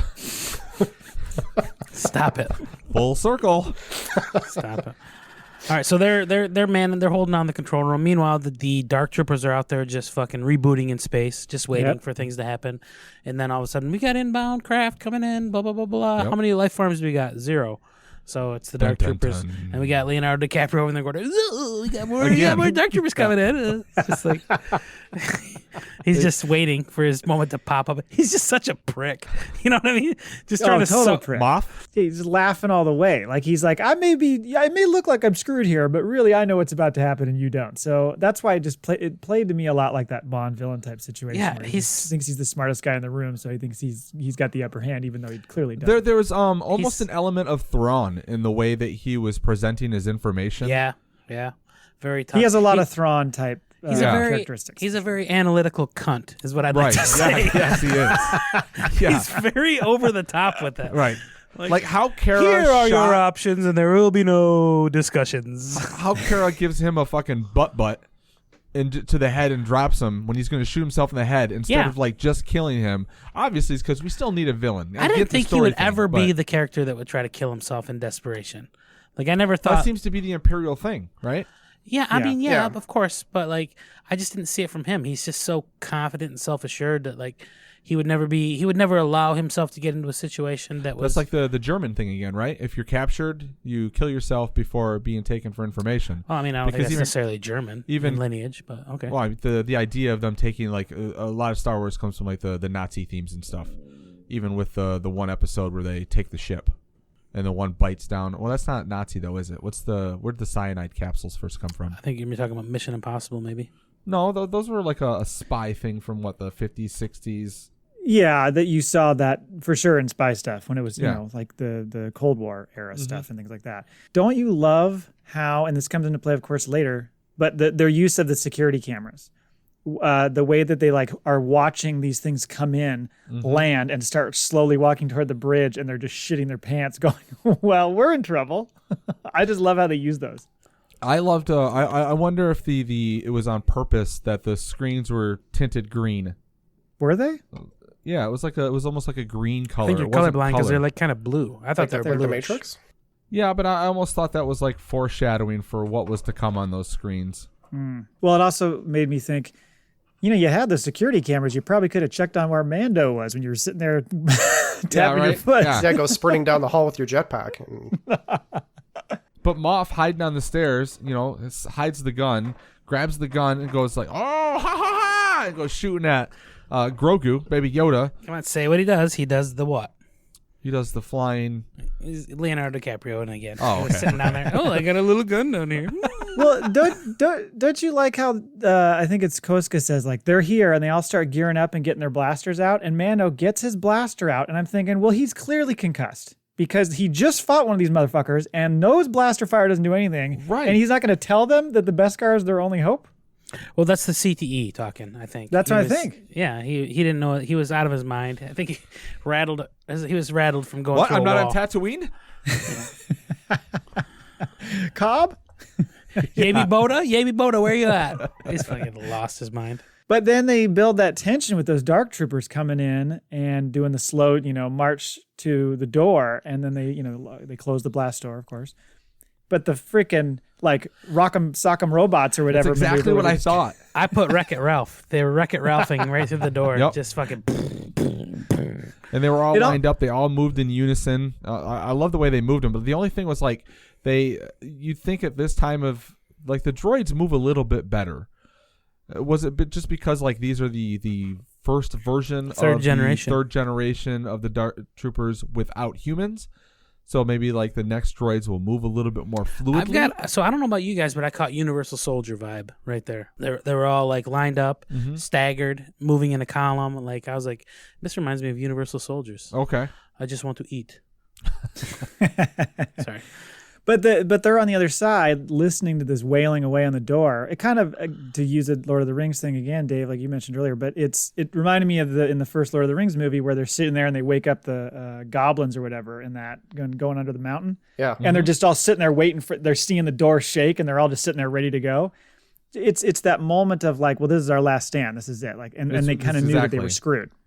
And He then needed you've a got Gimli Moff in on there. top of his family tomb, just waiting there That's with his right. axe. Right. Yeah. A lot of men. Yeah. Moff's like, you realize you're all going to die except for me and the child, right? I'm like, Yeah. Shut up. someone shoot him. I wish we would have got some more action though, like some sort of last stand, where maybe like they fought, they had to retreat. Because one thing that kind of bugged me about this season is the heroes aren't like taking any damage, or it doesn't feel like what they're fighting is very threatening, because they fight hordes of stormtroopers. Nobody takes like a blaster fire. Everybody's like pegging people like in the middle of the foreheads and dropping everybody, but there doesn't seem to be any like relevant danger. And this was where I was like, oh, because was it Matt or you where like someone dies in this episode? So I I'm was like, oh, they're thinking going to come somebody through the doors. I'm like, okay, which one's dying? Who's dying? Who's dying? Here's my thing too: is like either the blaster is the most accurate thing in the world when it's in Fennec Shang's hand Yeah. or Shan's hand, but then like Or Bill Burr's. stormtroopers, they can't hit the outside of a fucking barn. Yeah, like, do they even get a fucking, like, a week training? Who is zeroing in these blasters like at the range? Like seriously, like Calibration way off. yeah, correct. Yes, whoever's in the calibration department of the Imperial like Science and Measurements Lab needs to get fucking fired. We'll find Well, out the problem was it was always the stormtrooper's helmet was too big or too small. You got too much finger on the trigger, sir. Like you need to exhale as you shoot. Short bursts. Yeah, Short short bursts. burst. Conserve your ammo. But then this is the moment you were talking about earlier, Cole, when beep, beep, beep, and here comes the X-Wing. And the second I saw that X-Wing fly in, my heart just went ba-bum, ba-bum, ba-bum, ba-bum. I was like, you got to be fucking... It immediately hit me that's what... Especially because it was a solo one. If there were two of them, of course, I would have been like, yeah, it's fucking Wolf Trapper or whatever his name is showing up again. That's what at first, when you beep, beep, beep, and you see in the window behind her, Yeah. I go, is that the Millennium Falcon? Right? I go, what is going on here? And then you see it again. I was like, oh, wait, that's an X-Wing. And that's when it was like, okay, all right. Why is one, Wolf Trapper, whoever, going to show up and write a speeding Speculation ticket? Speculation time. Was he drawn to the Force at that point? Who? Luke. How did he know where they were? Right. Once he knew, he So was, he had a knew homing where he beacon was. on his Force. He was Force Grogu. sensitive. Once he was aware once he of contacted Grogu. him. Yep. Yes, he had a bead on Grogu. That's Yep. why. And so when he flies in, so I'm thinking, holy shit! And then they show the security camera of it slowly docking, and she goes, "Identify yourself," and there's no response. I'm like, "Are you fucking kidding me?" Mm-hmm. This is where I was mentioning about screaming out loud. I'm like, "Oh my god! Oh my god!" So why would you stay quiet there if you're Luke? So he doesn't know who you don't know who is. He ain't got time to answer intercoms. He He's wants got to build the fucking tension. Ass to whoop. Well, first of all, the X-Wing's so old it probably yeah. doesn't receive a signal. Right? They're out. He's on iPhone 12 and they're on Right. iPhone 4. So the It hadn't thing been is, submerged in water yet, that X-wing, so it was Yeah. still in pretty good shape. right? Yeah, true. It's So- been in a swamp. He comes true. strolling off. He comes strolling off and just like day at the office. Like he's just like, oh, I got dark troopers here in front of me. Let me just take these. But he's not shocked in the least that he's got this. No, but this is massive resistance in front of him. no, hell no, he's not. And this is the Luke Skywalker we have all wanted to see since we were fucking kids. We want to see Jedi Luke Master go in, Master Luke, sorry, and just fucking there is no. Did you go back and watch that fight? The last battle between Vader and Luke was pretty fucking good with the green Right, saber, right. But like that- so yes, that, but that I mean, I've always this was gotten what I like- needed from that. This was Vader in Rogue One. Just going Yes. through and fucking, Yeah. you're dead to me. You're dead to me. You're going up. Choke your ass. You're in He half. he showed off the entire arsenal, including, like you mentioned, the fucking aluminum can crusher move at the Yes. end, which was crazy. I had such a fucking force boner at that point in time where he just Absolutely. fucking crushes the Dark Trooper. Yeah. Like, you know what? I'm just gonna show what I got here. And you believe it too. Like if you watch his gloved hand, like when he like squeezes it hard, like you can actually feel what that robot's going through, just being crushed to death by the force. So here's me with the phases, right? The X-Wing comes in. I'm like, okay. So I'm like, it's not Mace Windu. I was wrong. But I'm like, they're going to, even as it kept going. So like all of a sudden, he comes into frame and you see the green lightsaber. Well, I'm first you just see him cloaked, and you're like, "Oh my god!" Right. But Yeah. I think they're tricking us. Like, I think they're like, Right. this is like okay, because they don't want you to know who it is right away. Well, God, I fucking was like, this is a Sith Lord at first because I'm an That's idiot. what I thought. No, I really thought you're right. I did. I thought Yeah. like we're going to think well, it's a I Jedi forget and that it's going to Luke be a like Sith Lord. turned like so he channeled. I don't know, like in Jedi he like decides to like dress like his enemies and then you even see the black gloved hand. That was That's one what of I'm them. talking about. Oh, that's Yep. how stupid I am. I'm like, okay, well, hang on, he's got one glove on. It's like, you yeah, lost it. No, I still think didn't- that's on I purpose. still didn't put it my together. God, that was where okay. So we see the X-Wing land, and then we see the cloaked figure. Then we see the green lightsaber, and I go, "Oh my God, it's Luke!" And Carter's on the other couch next to me. He goes, "Huh?" And then I saw. Then I'm like zeroed in on the fucking TV, and then they show the fucking black glove. I stand up off my couch. I go, "They're not fucking doing this. They're not fucking doing this." And Carter's like, "What is going on with you?" I'm watching the other hand, right? I'm waiting because if we got a black glove, we know it's robot hand. Other hand's flesh. We know it's Luke. You see the white hand. I said, "There's no fucking way they're doing this." And then he just starts slaying everybody, and I'm fucking shaking. I'm standing up. They like, did that shit on purpose. Oh, fuck yeah, they did. And it was perfect. And I'm like, don't you fucking hold out on me. Then I got to wait for this goddamn elevator. Ding, ding, ding. How many floors are this fucking shit? Like, good God. The fucking door opens up. There's fucking fog and shit. I'm like, reveal yourself. Well, and Cole, you mentioned the music too. That music they were playing the whole time was just gripping. And so Yeah. you see him doing all the moves, coming up, and you're right. The second that door opened and he walked out, that felt like the Rogue One hallway scene. Well- He's just motoring through those dudes. Well, then, like, beautiful. Baby Yoda, like, he's sitting there all despondent, Yeah. waiting to be When killed. his ears perked up, I was Yes, like, oh my right. God, it's who he's all talking right, so put your guy. So the Dark Troopers are like, what the fuck's going on out here? So they turn around. Yeah. So I'm assuming the midichlorians that are going through their veins. I don't that know. they're I think force those are sensitive two as well. separate things. I think that the blood from Baby Yoda. So why would they stop? What would Because I the think blood that there from was an Baby alarm Yoda is trigger. the whole cloning thing. I think that's no, separate. I don't think so. I don't think so. I think they're in tune with the ships, There's an invader. and they know that is there's what it something is. that's shown Yeah. up. That's what I think that it is. I think See, that they I- realized that something else landed. So I disagree because as soon as like Baby Yoda turns, is like something is amiss in the Force. They kind of just stop their Wreck-It Ralphing of the door, and they're like, "Okay, something is amiss." I feel like they are some way connected to the project with Pershing, and they're some sort of Force sensitive, maybe. What's your take, Dave? I'm not too sure, to be honest. I really don't.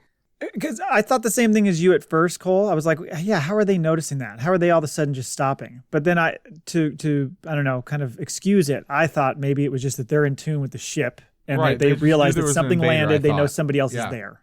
Yep. I think that logically makes more sense, but I kind of like I'm just speculating and hoping that I'm right in the other. No, because I think what it is, and we'll go into speculation, but I think the Grogu's midichlorians, his blood, I don't think we know exactly what it's for yet, other than we're pretty much, I think it's leading to what is going to be Snoke. They're making a new version of the blurg, and they're going to more sensitive blurg. Makes an appearance. It makes an appearance. Can you imagine, like, next season we see a fucking, like, cloaked blurg? Cloak and Mandalorian armor. What a waste of Beskar. That's just a waste of Beskar. You know what happened, and this isn't you guys in talking in the podcast and stuff, but as we were sitting here, and I love Star Wars, and there's been so many things that they've done that, but my mind actually, when you guys were talking, went somewhere where I thought of a cool scenario that could happen in episode 3 or episode 4, because not to jump ahead too much, but I was so determined that this was going to be Mace Windu that was going to show up. I was like, there's no way it could be Luke. Well, I thought it's either got to be Mace or it's got to be Luke. It's got to be one of those two. Mm-hmm. And the more I thought about it, I thought, well, there's a greater chance of it being Luke because, he's the founder of the new Jedi. Well, it made sense to be Luke. Yeah, it made sense to be Luke. But I was like, there's no way they can bring him back unless they recast him. Right. So it's got to be Mace Windu. So as you guys were talking about that, my mind literally went off to this thing where I'm thinking about, like, could they keep Mace Windu still in this series? And I think, what happens if Mace does make an appearance in 3 or 4, but he is determined that what Luke's doing is wrong and he shouldn't be, like, bringing back the Jedi Order because Mace Windu is the Jedi Order. And then maybe Luke gets frustrated at Mace because where were you during the whole galactic civil conflict and me and my father? And then they fight and have some, like, epic lightsaber duel. I don't know if we'll see Luke again. I think this is... Well, we'll talk about this in the questions you have over. But yeah, and then you said, so what do you think, Dave? I was like, I let my mind drift off to Star Wars instead of, being present in the moment. So I apologize for that. Don't you love, by the way, how Grogu is watching Luke whoop ass like my kid watching a fucking YouTube clip? He's just sitting there like transfixed on it. No, he was Liv Tylering the fucking like Armageddon, touching the screen like, yes. don't die. Don't want to close my eyes. Yeah. He was straight up like just like putting his hand on the screen, like watching. Like, so that was kind of creepy. He was like, I want to be that man someday. Yeah. Is this what I can do with my powers? So like, when was it? Were all of you like, even then, even when he comes out of the elevator, were you like, it can't be Luke? I didn't know it was Luke until he took his cape off. Like, that's how stupid I am. I was like, oh my God, it was Luke the whole time. Who is this? So I knew as soon as it was the X-Wing. But as soon as they fired up the green saber, I was like, it's Luke. Oh my God! There's no other saber in the galaxy that could have been at that point. I said, Favreau, you son of a bitch. Yeah, you did it. You did it. Well, to me at that point, I was so, I don't know. I guess I was so beyond the fact that I guess it's Luke that I was like, what's he gonna like? How are they gonna do this? What's it gonna look like? Is this gonna be a person? Are they gonna do some sort of CGI thing? Like, I was trying to figure out exactly how they're gonna present him. Would he ever actually take his hood off? All that kind of stuff. So I did like, by the way, the fact that Grogu turns once he gets to the door. He turns and looks at Mando like, I think you better let him in. Yep. They're not stopping him. No. So then I'm thinking, is it going? So as I'm trying to figure out how they're going to do it, I'm like, is it really going to be Sebastian Stan? Is that what they're going to do? That's what I thought too. I couldn't wrap my mind around the fact that it would actually be Mark Hamill. And then when they took it off, I was like, oh, it kind of, is it Sebastian Stan? I was like, wait, that's CGI. Like, I couldn't process it. You can tell, like, it's very, very good. I'd say it's better than Tarkin, but it's very convincing. But I just watched it before we started, and if you look really closely, like, you can tell. But it's when the eyes don't move much. It's a lot of it's the mouth because the way he talks. It's like a cartoon. Just the it's opening barely in the moving. middle is the part that moves, and right. So that's where it's a little bit off-putting, but it still, I thought it was pretty good. It was good enough that it not only did it not take me out of the moment, but I was still, I'm like totally, the emotions are just flowing. Yes. I think I might have even gasped when he took the hood off. Like, I'm not the only one that was surprised. Well, I think we all were. I don't know how you wouldn't be. And so then I think what next is Mando says, are you a Jedi, right? Yep. Yes. Yes. Yeah. So then he speaks, and you're like, holy shit. It's Mark Hamill. I would like to point out that Luke's hair is impeccable after a fight with Not those a dark bead of sabers. sweat. Just Looks he's good. got the hard part going before the hard part was cool. Dude, that's why you keep the cloak on. The cloak keeps the hair in order. Mm-hmm. That's true. right. Very true. Jedi never let him see you sweat. Jedi. He uses that 10 hold. So the only thing that bugged me first off when he comes through the door and they have this original conversation, there was no just like, hi, I'm Luke Skywalker. You guys okay? Is everyone, it was just like, I'm here for the kid. I'm peacing out. Basically kind of scenario. Well, Yeah, he's like, come with me, little one, right off the jump. Right. Like, I'm here for shit. I feel like that was an expensive scene because even like It was, yeah. once he walked into the door, they shot everything from Grogu's height up. Like there's a shot where R2's talking to Grogu. You see like the knee of Mando, Grogu, R2, and it cuts off at Luke's neck. Yep. And I'm The like, whole come time. on, any other time you'd have him framed, but Right. budget wise, I see why they did it. Yeah. Only you would fucking notice something like that. Really? To be honest. No, No, I noticed it. Yeah, I and noticed I it too. I think guess the other, I'm the only one that wouldn't notice something like that. well, and when it comes to a situation like this where they're having to do the CGI thing, and by the way, the guy who played him, actually the body, his name is Max Lloyd Jones. Have you ever looked him up? Nay. Look No, up but- Max Lloyd Jones. He looks like him. Oh, okay. Because It's kinda weird. Buddy Grant today, we were talking, we thought maybe Sebastian Stan came in and played the part and then they CGI'd Skywalker, because I won't be surprised if there's a time where they over the next year kind of give us an idea, like if we're going to see him again. I feel like the best thing for Hamill to do is to like hand the reins over to an actor, be like, and we all kind of were there for it, because at this point, like they just reintroduced like a character, and you see Hamill come back because of course, like we all know he wasn't happy with the way he had to Episode portray 8, his character, which I still think he deserves a fucking Academy Award for his role. I know there's everyone hates The Last Jedi. I thought he was fucking incredible in it, even though there's problems with the movie.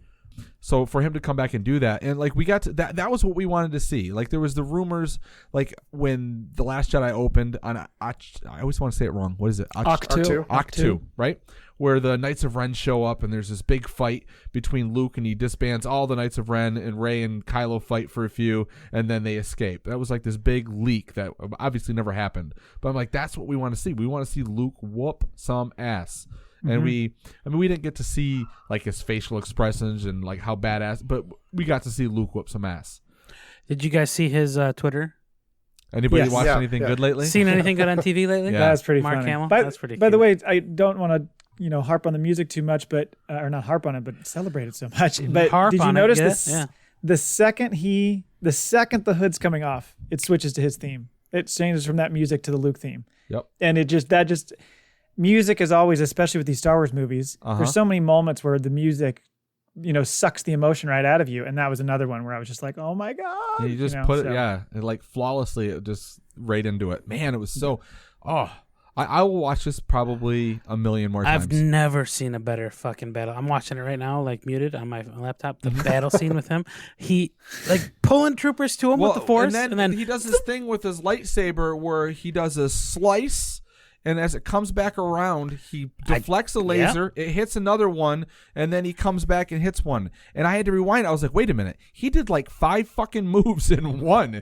Like the choreography was fucking impeccable in this thing. sparks flying everywhere, blaster fire, just like dark troopers getting And disemboweled then, and the saber decapitated. goes completely through the second to last one, and then like in a fluid motion, his wrist comes up and he just like force chokes that thing into a fucking can. I was like, oh, who else would do this? The droid even got a few shots off too as he was choking him. Yeah, He did. Yeah, tried to get a few pot shots off, but it missed him. Yeah, and then they have the conversation. So he's he's asking Grogu to go with him, and Grogu's like, I don't know, man. And then Doesn't want to leave Dad. yeah, and Mando's like, I don't think he wants to go with you. He's like, he needs your permission. And so then he kind of lays out what he's going to do with him. He's like, what does he say? Talent without training is nothing, and that I will protect him, but like he needs to master his abilities. Yeah, to protect himself. Yep. something I had laid on my life for the child, the Yep. safety of the child, whatever, something like that, right? Yeah, and then we get new music again to make us bawl our eyes out, or maybe some of us, while they're doing their goodbye scene. You mentioned earlier the whole like, let me look on you with my own eyes thing. he takes the helmet off. And so I watched that scene. Then I watched it again the next time I watched it. And then like the third time I watched it again, I was like, this motherfucker is doing this with a puppet. Like the acting by Pedro Pascal is so good. Like the way he's touching his face, he's just like, oh my God. Like it is, I just thought it was a masterful job of him. But you hear about like how everybody that works on this show thinks like Grogu's real. That he's real. Yeah. Yeah. So like there's got to be like at some point there's probably twofold, right? At some point he's probably like, finally, I don't have to work with a fucking puppet for a while, you know? But the other part is like, he's attached to it and he's not going to see this thing again. So I would imagine some of it was a little bit real. Yeah. But yeah, either way, like it was like, yeah, it really does. You just like, oh, you're choked up. Yeah. Well, and then when he puts him down and he's looking up at him, like holding onto his leg, Papa, you know, like looking up at him, and your butt, you know, that's like going to make you cry. And then that's when R2 rolls in and just kind of makes everything, kind of chills everybody out, calms everything down. Because when I saw R2, I think I might have said out loud, "Fucking R2's here!" Like of course he is. But when he strolls in and then does the like dog wagging thing when he gets all excited because Grogu's like cooing at him. And so they make this little connection, and then he turns to Luke and is like, "Okay, pick me up." Oh, loved it. Did you get the episode 1 reference? And I might have been the only one to see this when he's clinging to Mando's leg and he says, "Don't be afraid." Just like how Anakin's mom said that to him before he ran off to go with Qui-Gon to become a Jedi. Oh my God. That's a great pull because it's this exact similar situation where he knows that there's something interesting and intriguing to go do, but he's reluctant to leave another Anakin tie. Yeah, good call, Dave. That was we can't have him on the show. He like ups our cred. He's usurping you. How do you say it? I can't say the word either. Usurping. The shot too at the end of him like slowly walking away, and then the three of them in the elevator and the zhunk. That is just a great way to end up that episode. And I literally just sat there, pause for a minute, going, "Holy shit!" Then they go to the credits, and the credits are like, "There's no concept art." It was like a Star Wars movie. Yeah. Yeah, it's like, this is interesting. Why is this different? Yeah. And I paused it. I did the same thing. I was going to say, I paused it. I went on Twitter and I was looking just to see if people were like saying anything. And somebody goes, "Watch the end credits." And then I went back.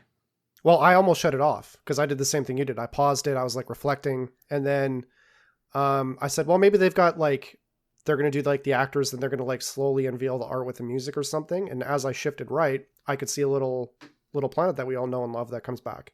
Yes. Well, as soon as there's like, you look and there's like 15 minutes left in the credit scene, you're like, there's something going on back here. Yeah, it's a little weird. I skip ahead like 45 seconds at a time until I see something.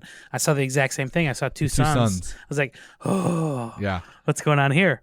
Jabba's palace. Oh. It was also kind of a sidebar, we've joked about the Marvel kind of mentality. It's like they're going to just embrace the Marvel thing here. We're doing mid-credits. They really are. Yeah. I love it. So listeners, if you haven't seen the end credit sequence, I suppose you stick around. We'll blow it for you, but it's a good surprise. Go back and watch it. It's like 2 minutes after the credits start, somewhere around. It's there. all the way through the credits. I think it's almost 5 minutes. Oh, is it that long? Yeah. Oh, yep. Okay.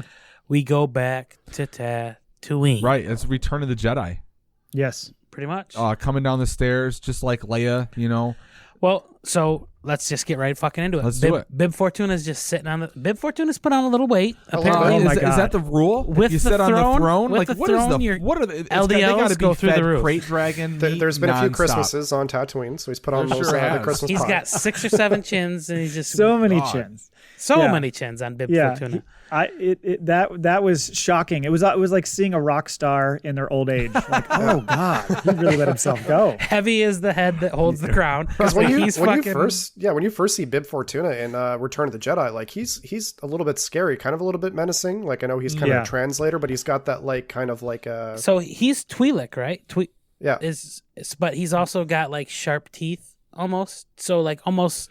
Well, they have sharp teeth. Well, but he's just got like long. Like his are what's her longer face from than, Rebels didn't they have must it. grow with age. Hera didn't have you're sharp right. teeth. Hera didn't, but the gal who was in episode 6 last season did. And so did what's his face, the other one, the guy that gets blown up on the planet with the guy from Sons of Anarchy, not the space. Yes. Right, the brother those and sister two. both Yeah, had it. yeah. They both had it. Yeah. But he's just chilling on the throne, so he's taken over. The. Was anybody like, where's the blue guy playing the organ? Where's the jazz band? I want the jazz band.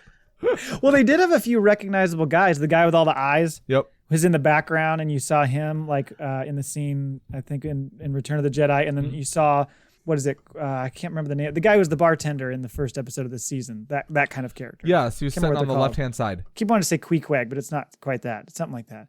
So you see a lot of familiar characters, and of course there's the blue Twilight gal who is chained. So he's trying to recreate Jabba. exactly what Jabba had going, but Yeah. it's almost like budget Jabba set up, you know? I was thinking to myself, like, oh, what if that's Hera right there, sitting there, like, chained to the throne, Oh. and they saved her. God. But then I was like, no, she's blue, Hera's green. Okay. So I'm like, all right, well, let's see what happens. Did you hear what he said? McClunky. Yes. He said it. He Yes. fucking said it. It was Yep. the last line of whatever he was saying. Something, what in the blah, blah, blah, McClunky.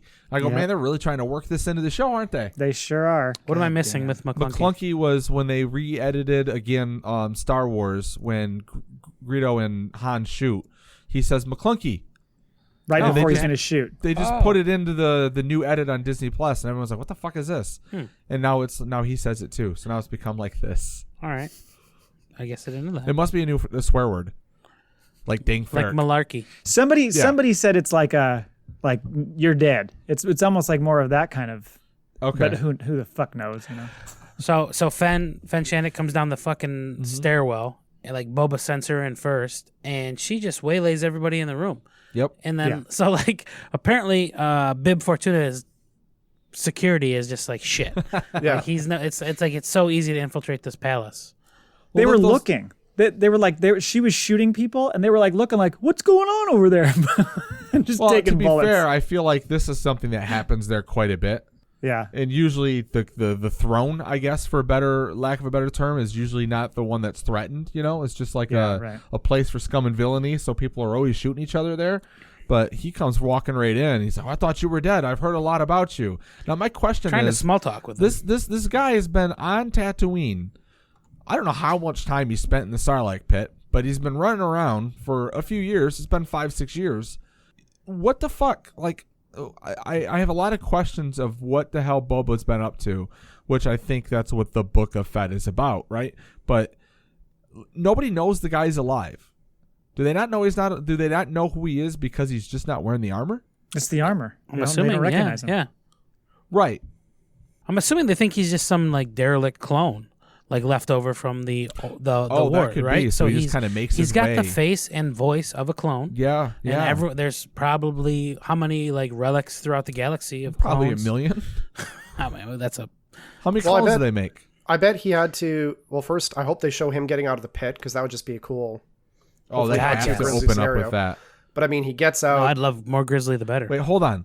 Prediction real quick. I know we're not speculation yet, but do you think Favreau's done it with Hamill? Do you think that they could go back and redo the Jabba barge scene and add to the skirmish between I feel Han like and Boba Fett? I feel like they're gonna reenact that, Yeah. but only like a little bit better. But you won't see.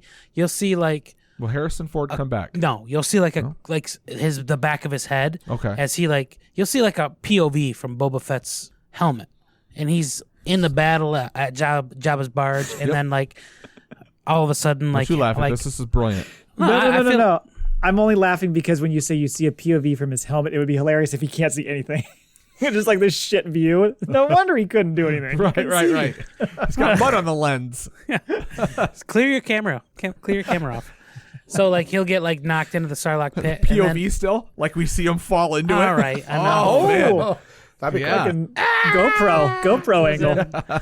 I don't know. There's a lot of options there, but like he'll go into the Sarlacc pit, and then you'll see him like get dipped in the acid of the Rancor stomach, or whatever. I'm sorry, Rancor, Sarlacc stomach, and then like he'll It's like, this ain't that somehow bad. crawl his way out. Like I don't know, he'll do something to like cut the tongue off and get his way out of the pit. It'll be a battle in the desert where he's trying to like fight the elements. And, He has to shed the armor like Finn does, the stormtrooper armor on the when he first crash lands, right? Or he's just so exhausted he passes out, and then the Jawas come and just pillage him. That could be too. Leave Leave him him- for dead. leave He him for wakes dead. up and he's got no armor. Or no Within pants. 30 Yeah. seconds. Within 30 seconds, they're on him. Those Jawas have got that shit dialed in. And I think his first quest is probably to go get his ship, because I bet his ship gets confiscated or somebody has it, so he goes to get that back, and then he's trying to find his armor. Depending on how long he's gone, maybe he just goes back to get his ship. And I never thought about this before because I'm like, well, how does this guy survive? And I even question, like, he's got his ship when we see it fly into the episode where they're, Grogu's up on the Jedi Tower communicating with, now that we know this Luke. But Boba Fett is rich. So he was the biggest bounty hunter in the galaxy. He was making Imperial money. The dude's got to have like tons of... Exactly. So he doesn't have his armor, but at least he's got a means to survive. Right. He's got an apartment on Camino. He's got a house. Yeah, exactly. Yeah, he's got bitches everywhere. And I thought it was funny when Bib is, oh, hey, Boba, like starts talking to him, like, no big deal. And then he just caps him. By the way, that guy, it was played by Matthew Wood. Oh, no way. You know who Matthew Wood is? He was the voice of General Grievous. Yeah. And he works at Skywalker Sound with Annalise. That's so cool. Wow. That's really funny. Cool, but he's done a lot of voice stuff ever since. But yeah, he was the one who played Bib. That's so crazy. Cool. Yeah. And then when Boba shoves him off and sits down, my first thought was to sit on my throne as the Prince of Bel-Air.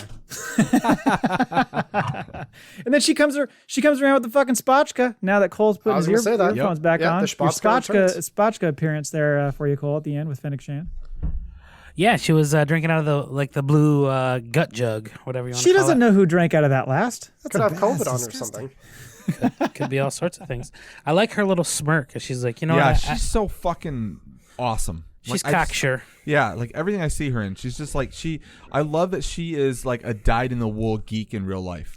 Like she is fucking loving the fact that she is in Star Wars. I got the she's like, I just came down here and just cleared this whole entire room, and then like now you're sitting on the throne. She see her give the little sideways smirk to him. She's like, I got this. You're sitting there because whatever. I'll just go over here and where does her loyalty come to him? He gave her life. I mean, she was dead. So she owes him a life debt. Mm-hmm.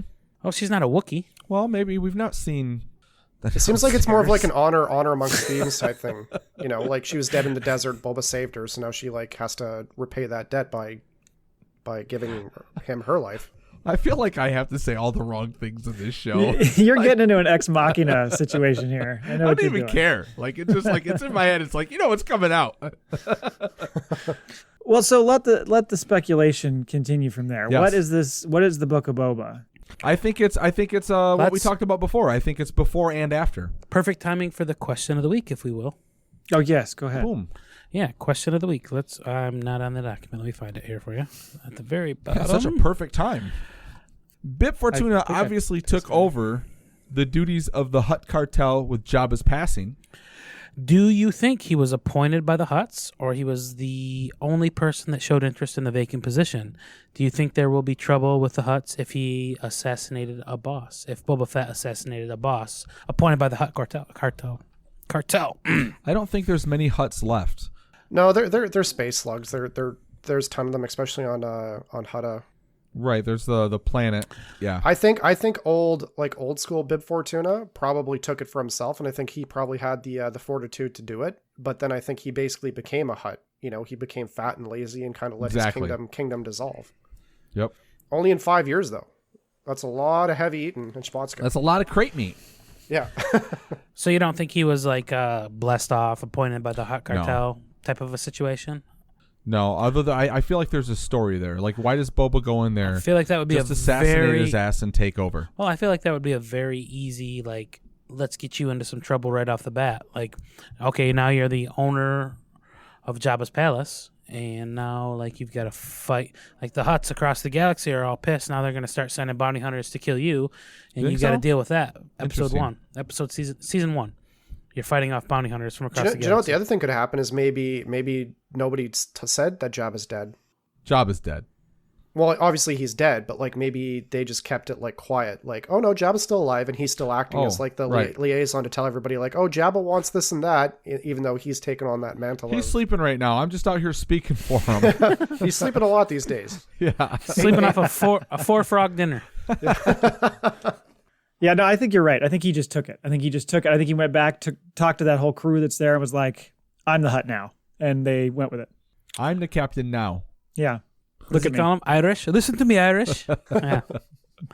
I think there's I really like the setup for this because there's so much about Boba Fett that we don't know, and we want to know. And I think that we're going to see what happened previously. I think they're going to tell the whole story, just like you told us, Cole.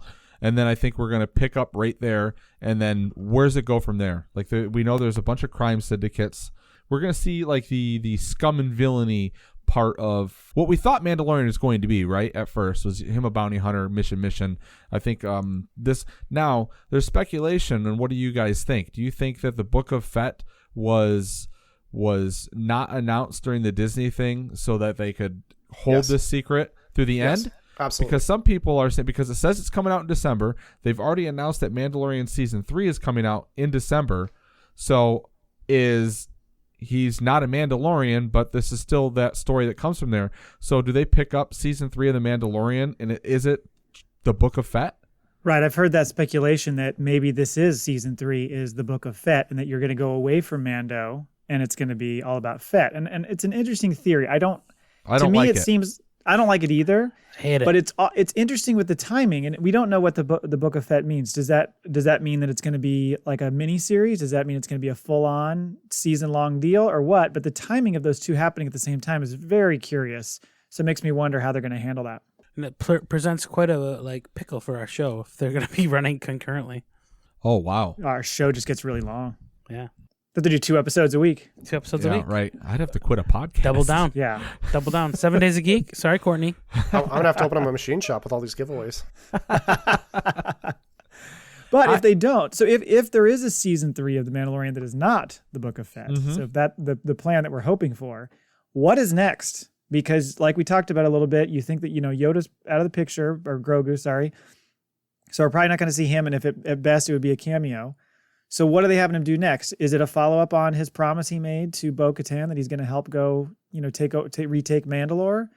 Or does he go on to something else? Because it's like, well, what else is he going to do? And is there a time jump? That's the other thing I thought about. Would they go forward in some way? You're right. In order for us to see Grogu, I think there needs to be a time jump. So I think we're going to see all of this stuff happen.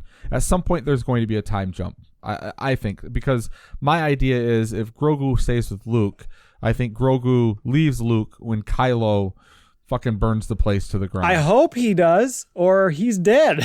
Right. He's one of the people that Kylo killed. But then that would be the second time he was saved just before he was murdered.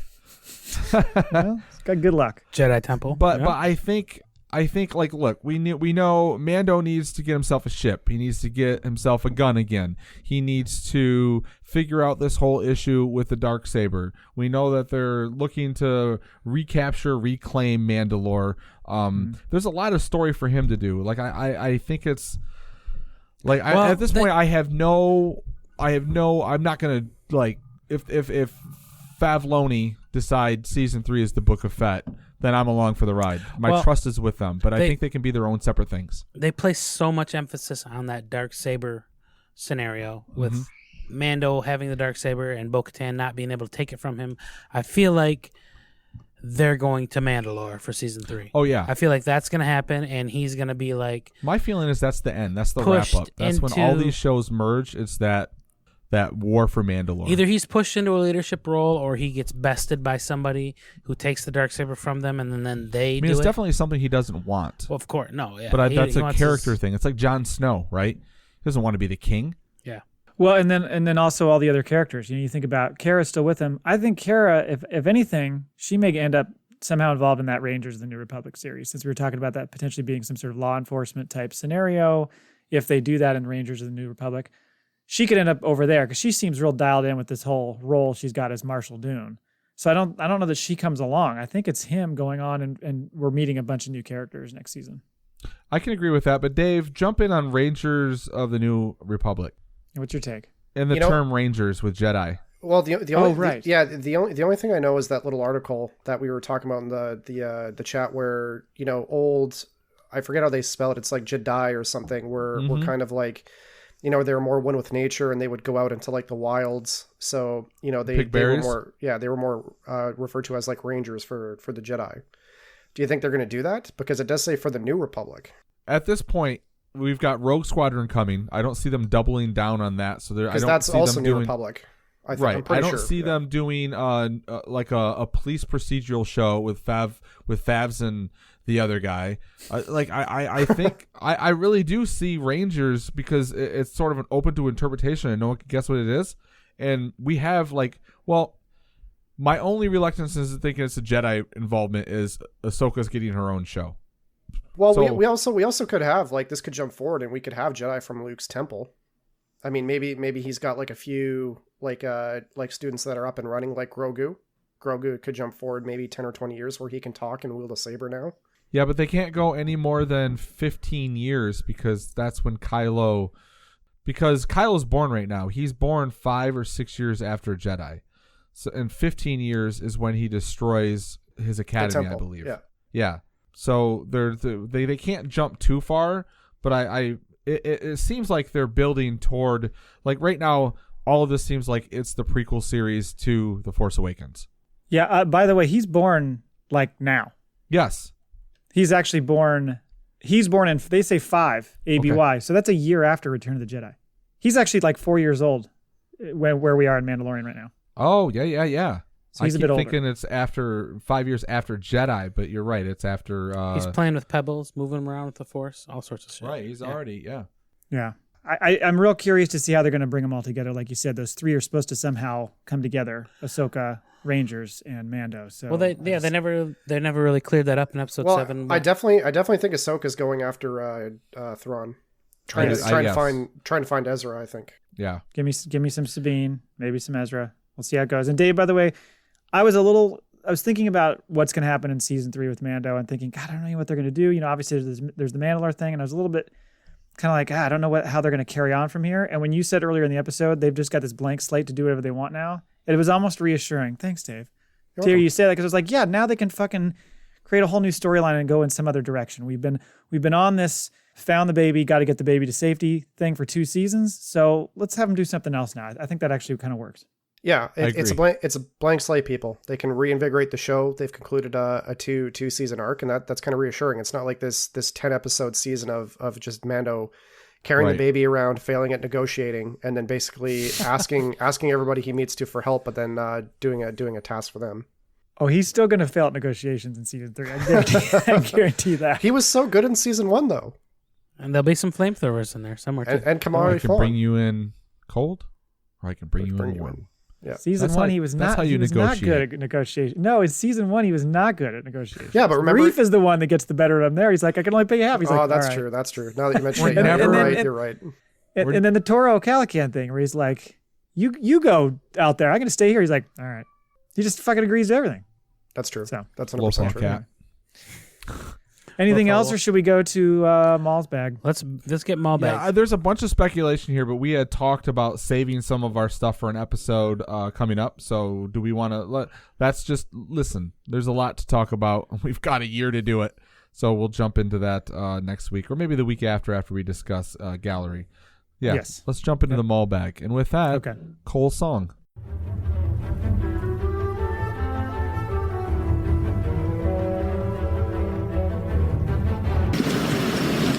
I'm a representative of the United States government, authorized by Order 66.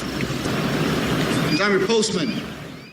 Before we go into the first email, I just want to say we're giving away a Darksaber soon, so thanks for hanging out for 2 hours, and I hope you win the Darksaber. Me? Yep. Thanks, buddy. I hope you Ineligible. Everybody on this call is I said that during Podtoberfest that anyone Monkey Poo Studios related, they couldn't win the Darksaber, but I regret saying that because I want to win the Darksaber. Well, you know what? We'll do something where we can. Maybe I'll do something on PWB, or even just a giveaway where I'll have everybody. Fucking Dave just wants to give shit away. I've got it. Listen, here's the deal, folks. I want to make lightsabers. I don't have enough room for them all. We're gonna do for the show code. We're gonna do crossed Darksabers on our right arm. We're gonna tattoos. Oh, we're gonna get matching Darksaber tattoos. Will we meet up in Orlando for our 200th episode, or is it our 100th? I think it was supposed to be 100th episode. We're going to Orlando. As the way we're going, we'll never get to 100th because this episode to the Star Wars hotel. Yeah, exactly. Remember? Oh yeah, I think I was drunk that episode. Yeah, you said you were going to sleep in the kids' bunk bed. I do remember that. Yeah, I make my own fort. We can all fight each other with lightsabers. Oh man. We're never gonna get laid ever again. I know. I feel like Matt is like every time we record, just a little bit Thank more. God I'm married. He like says a little to bit more himself. regret. Like, why did I start a podcast with these guys? These guys, yeah. As a reminder to all our listeners, if you want to reach out to us and send us an email, facpapod@gmail.com, or you can DM us on Twitter at facpapod, and we will address them every week. We've been getting a lot of them lately and really appreciate that. So we have 2 this week. First one, this is from Chris Maier. Any relation? No, never heard of him before in my life. I will Dave's say cousin. I just recorded was it 2 hours or 3 hours? O-liner, yeah. Who said that? Nice. Me. How do you know that? I'm his co-host on the Did show. you just I forget that don't- Matt was on Were it? you Just like there? Were you there like blanked out the whole time? Yeah. I was blanked I'm out. I was listening to the whole listening. thing, scribbling down notes. No. So yes, you mentioned that podcast, Hourliner Notes, which you'll be on. I think you'll be on the week of somewhere around the 28th, something like that. Okay. So pretty quick. But that's a show that I usually co-host with Dave's cousin Chris. Fun so time. Go check that show Yeah. out. My favorite cousin. What was the topic? The musical topic. Yeah, he just picked. Basically, he kind of asked you questions like, "What was this song important to you at this age, or whatever?" So you did the normal format. Yeah, for the show. and then we Yeah. go through, and I just tell my life story and saved a couple It's a of mixtape. stories I've Mixtape never episode. told before. Oh, I can't wait. That's for right. that. Ooh, exclusive. So Chris says, "Hey fellas, wow, what a season finale! This is what I always hoped all of the post episode 6 films and shows would be." Anyway, I have a question I have for you guys. Sorry. Anyway, Hold on, a hold question on, I have hold for you on, guys. hold on. Well, sorry, go ahead. You just gonna let him shit on 3 Star Hey, Wars we're not movies? we're not gonna go there. We love Star Wars. We're gonna love that. We Look celebrate who's it and go coming from to there. his cousin's defense. Yeah. If you guys want to have a critical analysis in the off season, I'm 100% in. But let's I like how the keep going. guest is telling us how we're gonna handle this. I'm sorry, the new showrunner. Drop your ego. That's He made right. the dark saber. That's Okay, right, yeah. stop we it. will do some re-examining episodes of previous movies for sure. Because there hasn't been enough of that on the internet. There hasn't. So we'll do that. We'll take our take on it. You got the 40% take. It came out my nose again.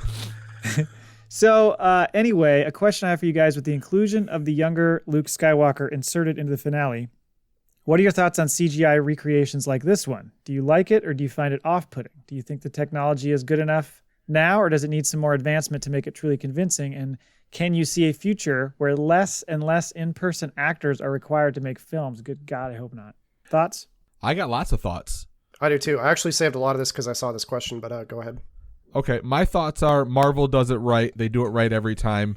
I don't know if it costs a fortune or what they do right that no one else has nailed, but Robert Downey Jr. looks 20 years old in is it Which one is Civil that? War? Civil War, Robert Downey Jr., Iron Man. It's in Ultron, Civil War. Age of Ultron. When Age of he's Ultron. when he's doing the presentation in the Yes. boardroom about the Yes. dream Spider technology. Spider-Man. Right, exactly, Spider-Man. It's incredible how good it I mean, they nailed it. Like even Michael Douglas, when they open up Ant-Man and he's younger, like there is never a creepy or you just buy it every fucking time. I don't know what Marvel does, but they've never misstep. But Kurt Russell? with Tarkin, I mean, you bought Tarkin because it was 5-6 years ago. Kurt Russell was almost all makeup. That wasn't even CGI, and they made him look like he was like 20 years old straight after he just shot The Thing. You know, it was weird. Escape from New York. Go with that too. So yeah, it can Tango be and done. Cash. I don't think the CGI. I think what we noticed here was we're on a TV budget with Mark Hamill. So they did what they could. It looked well enough. Definitely, you said it looked better than Tarkin. I agree with that. It's so weird because you see Netflix give Scorsese $150 million to make De Niro and Pacino look young, and it took a year and a half of CGI technology, and then you see like this kid or whatever deep fakes the same footage and makes it look better with just some whatever the Photoshop process is with deep fake. And they've done it with Harrison Ford over Alden Ehrenreich for Solo. They've done it like it's not a difficult thing to do. I'm not quite sure why they don't do that process. They're like, well, we need to do it the expensive CGI way. But yeah, it can be done. So Well, you can just I'm do all a face for it. swap app now. Like fucking. Just, There's a difference between like live moving things and pictures. Like I saw a deep fake yesterday of James Harden who had like this huge gut, and I was like, oh my god, the dude is gonna. And then I said, wait a minute, and you go into it. And somebody had just digitally recreated the image and done. So what we can do with computers is fantastic. right. Or awful. Or awful. Yeah. Exactly. Just saying. But I don't I'm kind of torn on this because on the one hand, Mark Hamill and Luke got their day. Everybody wanted to see it. They gave it to us. Where I'm conflicted on is... Did you read Hamill? He said he cannot believe. His quote was something about like, they hid it for a year. He did this a year ago. Wow. Yeah, like the fact that like Disney was able to hide this and it was never leaked, like no one said a thing for a year. That's incredible. It's like with Grogu the first time around. Like they nobody said a thing until all of a sudden that series opens up and all of a sudden that thing explodes and it's all over the place. Nobody had any wind of that at all. Right. So I don't know if it's the nostalgia factor that I'm like, this doesn't belong here type of a thing. Like I'm used to seeing actors in a certain like vein and like a certain role or whatever. Like, so when Luke popped out of that hood, I was like, my first initial thought was like, man, that doesn't fit. Like, that's weird. Like that's not how Mark Hamill looks right now. You know what I mean? It's just like a bit of a warming up phase almost. Because you were I'm used to seeing him in Last like Jedi in the last movie instead of what he looked like just after Return of the Jedi. Man, that's a young which Mark is what Hamill. they went for. Yeah. Right. Yeah. So I don't know if that's just a bit of a warming up phase and it just like catches me off guard. Same happened with like Tarkin, right? Like when he was redone. And he's dead. Right? Time dead. Yeah. So it's just like, I don't know if it's just the shock factor. They did factor a really good job with that. It did, but you could tell. Like, I don't know if it's because I'm looking for it. Right. But it's just like, it just throws me. I mean, so far, all of it has been better than them CGIing Henry Cavill's mustache off of him for Justice League. That was the worst CGI. I remember sitting in the theater thinking, who the fuck signed off on releasing this movie? Like, it's awful. Well, there is an uncanny valley thing going on here because it's just off enough that it's concerning when you see him. I think because I was so blown away by the moment and the fact that was this character, it allowed me to get past it without critiquing it too much. But that's why I think it's so important when they do things like this that they use it very sparingly. Like Chris asked the question of, can you see a future where there's less, actual people as actors and they're just like these, created images? I don't think so. Oh, it's coming. It's coming because there was a Bruce Lee movie that was supposed to come out. His family ended up fighting it. It was going to be like starring Bruce Lee. And then there was also, I think it was actually announced, I don't know if they've shot it yet, but James Dean. There's going to be a movie starring James Dean coming out. Bad idea. But the thing is, if you're just creating people from scratch, you're just creating, if it's not necessarily somebody who's famous or dead or whatever, and you're just making these characters up so that you don't have to pay as many actors or rely on them for whatever, I guess I could see that. But I don't see them doing this without it being bit parts. Like I said, Luke works because it's only for a little bit. If he was a main character in the entire season 3, you'd get old. It would get old quick. I'd watch the shit out of it. Let me ask you this. Which is better? Is it better, like, let's say, for instance, if in Ahsoka or in later Mandos, they announced that Sebastian Shaw has been cast as Luke Skywalker. Sebastian Stan, sorry. Is it better for him to have been cast in this episode to have, like, the slate be clean, or is it better to put him in later? No, I think they did it the right way. I think they kind of did it where like it was definitely fan service but none of us are arguing that where sometimes they do it and we're like, it was like, well, that's not fair. There's a lot of people on the internet right now that are like, oh, they just did it for fan service. Jesus Christ. Oh, yeah. They didn't do half the shit you wanted in the 3 movies that you say are the worst fucking Star Wars movies. And now you're the same fuckers bitching when they actually give you what you want in The Mandalorian. It's like you just can't make people happy. And that's why I was saying, like, I think they did it right where, like, we got to see Hamill. We heard his voice. We got that Luke Skywalker we wanted. Obviously, we're not going to get a whole series or a bunch of movies because the technology's not there and the guy he's rather old. So I think if they introduce him and they want to use more, that's when they carry the like, look, we're going to, I don't know. I think, like, if you would have gotten someone that, like you said, Sebastian Stan or Stahl, what is it? Yeah. Stan. If we would have got, if he would have, like, popped out of the cape and I almost thought it was him at first. Like, holy fuck, that looks like him. Yeah. Like, but and everyone would have had no doubt in their mind that would have been Luke, that would have set, like, the tone for, like, like any sort of, like, spin-off going forward. I think I would have preferred it that way. Okay. Than they were to do the CGI like they did. That's my opinion. Well, but the guy they used to kind of be the stand-in face before they CGI'd it, so there's a chance he could get used. You know, they might use him going forward. What's his name again? Lloyd something? Max Lloyd. Max Lloyd that's- Jones. Max Lloyd Right, Jones. So if they use him again, then it's kind of this tweener of, well, he was the body, he was the structure Oh of the my head, all God. that, but it's just not. Yeah, don't you think? It's like he's like Chris Pine pretty, but looks like fucking I bet Mark I bet Hamill. they put out like a Yeah. huge search to find like an exact body and almost face, because it's probably definitely easier Jesus. to reconstruct a face with somebody that looks a lot like you. Right. This guy's got 500 headshots on fucking Google Images. Everyone's a different shirt. Really trying to How many land a shirts job. does this guy He's have? a pretty man. He's a handsome man. Really handsome. Did you have anything else, Dave, to address your cousin's concerns? I think kind of to sum up the list, I think you're always going to need actors. I mean, the day that we start making digital movies with digital actors is going to be a day where actors basically can go away, and that would be very sad. Yeah, and I just don't know that you can draw the same emotion out of it knowing that you're watching a bunch of CGI versus watching an actual human. Well, Well, I don't know. Grogu has done it for 2 fucking seasons. Yeah, but But he's there's an actual thing there. So some of it's Okay. CGI, but there's also an actual doll. Right, but it's not real. It's not really emoting anything. No, is no, what no, I'm no, saying. no. I Needs an understand Oscar. that. But Yeah. I understand that, but I'm saying like Star Wars is at its best when they use those practical effects. Yes, and I like the yes, fact that, very and that's true. why the stuff in the Mandalorian works well, is because they blend the set into that volume. Yes. It's not just a screen. Right, It's no. actually all the stuff in real Yeah. around them. I'm not arguing So- with you, Matt. God damn it, Jay. You're off the show. Do you think Pedro would give the same performance if he had a green duct taped doll? Wait, tr- I want like to know if that, touching his face I want as to know he's if you crying? can kick me out. Wait, what's going on here? Is there a power struggle? What's going on? I'm starting a coup. We're voting right now. No, it's a good question, Dave, because remember the season 1 of the Disney Gallery? Didn't they show Pedro Pascal holding something when he would talk? Wasn't he holding like something in his hands? Oh, when he Remember that? when he did the voices, he actually held something to make it. Yeah. Yeah, he had a pillow in his hand. Yeah. Yeah. So that served as Grogu, I guess. Either Yep. that or he just needed that was his little blanket. Right. That was acting.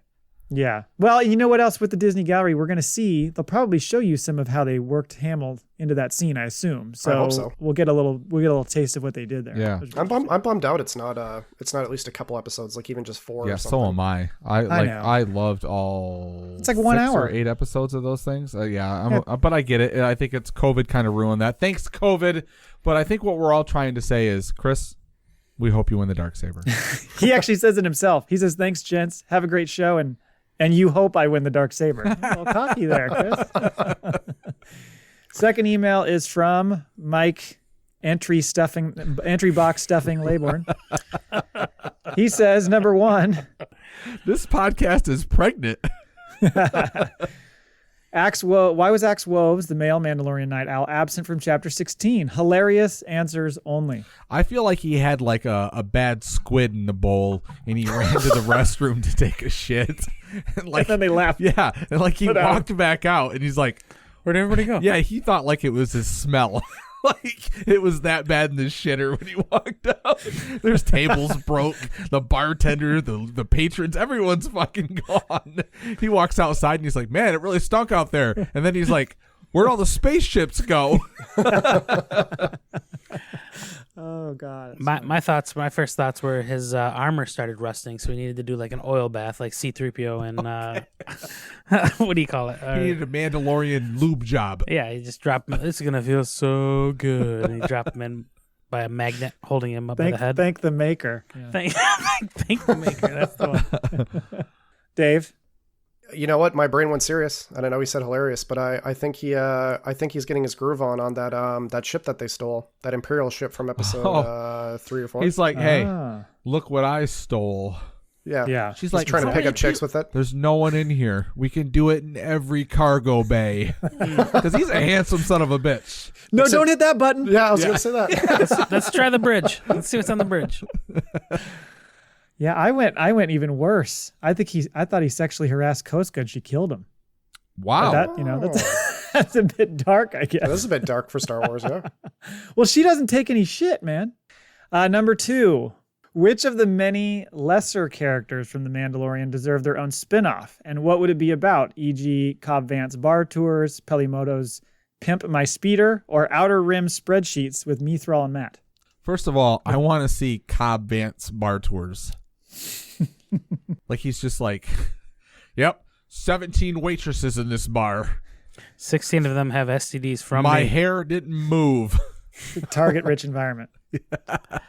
I'm thinking maybe there's a someone does a blurg farm somewhere. I like that idea. I was trying to write in a blurg joke, and I could not think of the blurg. Like the word blurg would not come to my brain. Always Can you has to believe show that? up. Can you believe that? Someone's farming blurgs somewhere, and they're being sent out and trained for certain missions. I feel like that. That's a good spinoff. It's a farmer, and they use the Quill's Almanac. It's named after. There you go. Yeah. It's always 98 degrees on Tatooine. So I had my show was Miggs Mayfeld may have a problem with the universe. It's just Bill Burr fucking yelling about Star Wars The whole time. Yeah.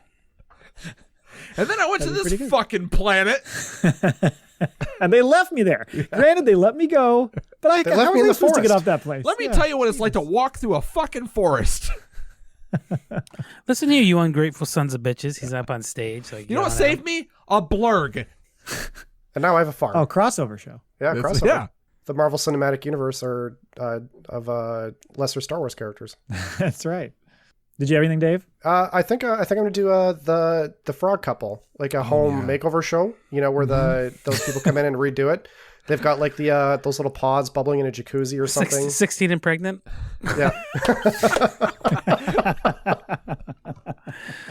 Oh man. Backdoor Toad. Oh my god. It's not a wrecker show either. What did you say earlier about this? We're trying to make the show for kids, right? Isn't that Oh, what I'm it was? sorry, Josh. Doesn't a kid listen to this? I think I heard. They used maybe. to. Parts of it. They're not a kid think- anymore. Oh, God. She's all woman now. Yeah. Took their innocence. I had two. I had Grief's Beefs, which is just all the headaches nice. Karga faces on Navarro. Just it's his daily. Oh, I thought it was gonna be like a. I thought it was a like cooking show. or a freestyle. Oh, that would be better. Or a freestyle rap, like the freestyle battles.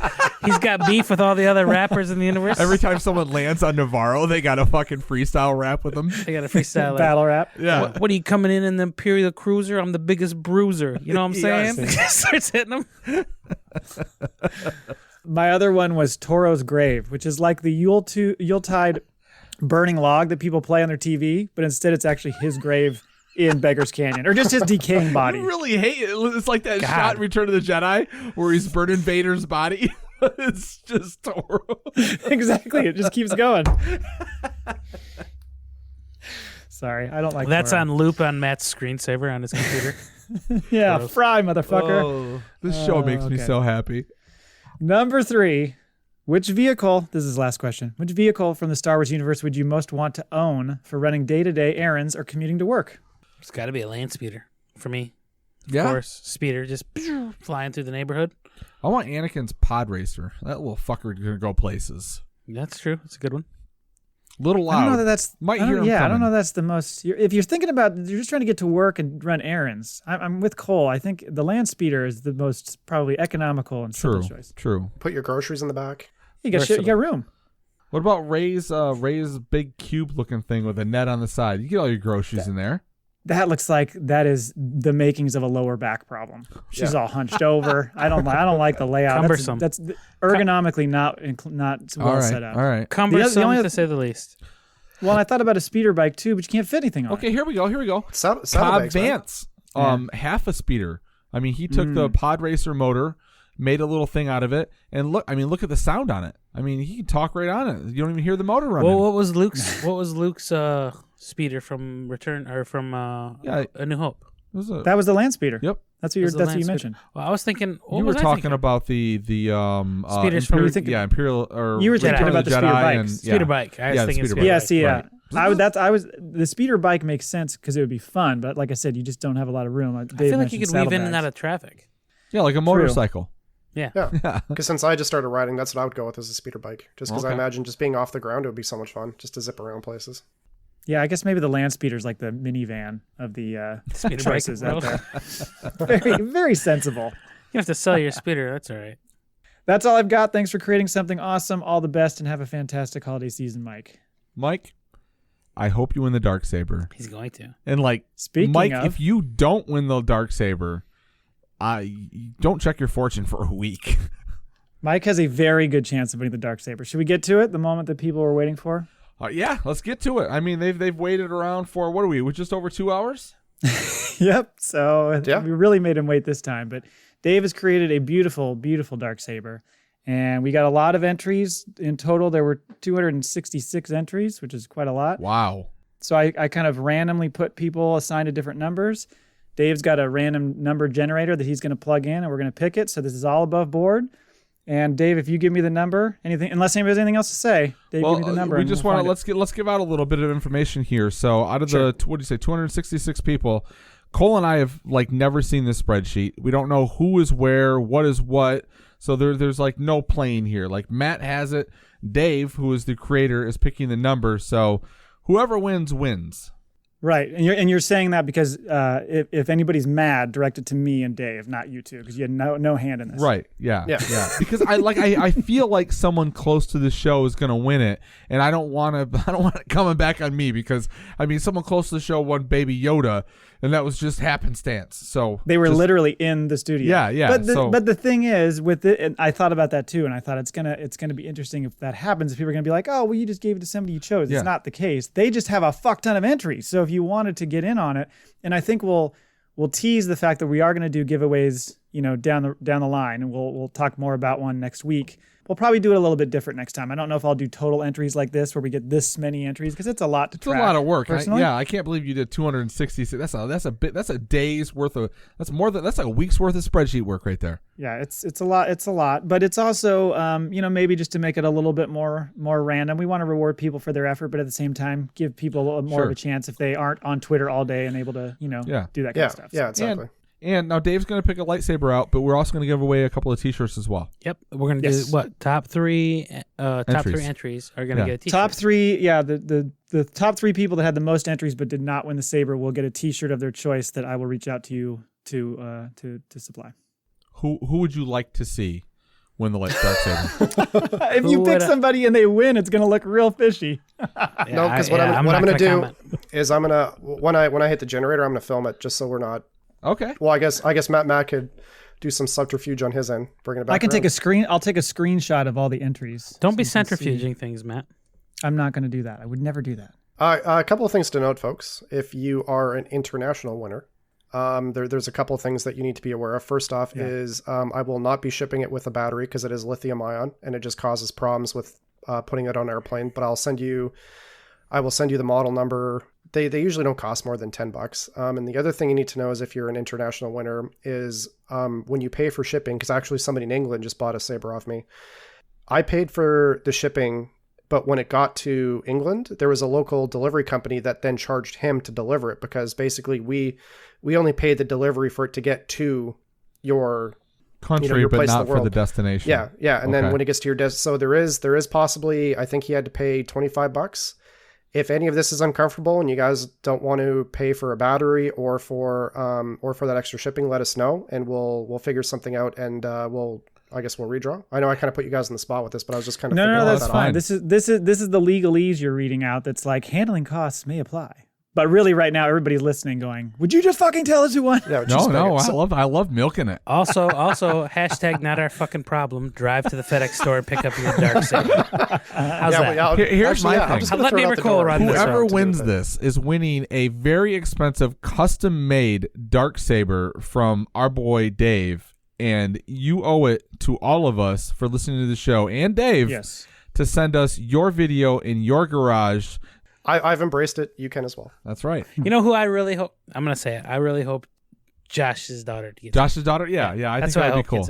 I do too, just because then she'd be like, I'm going to listen to this show for life.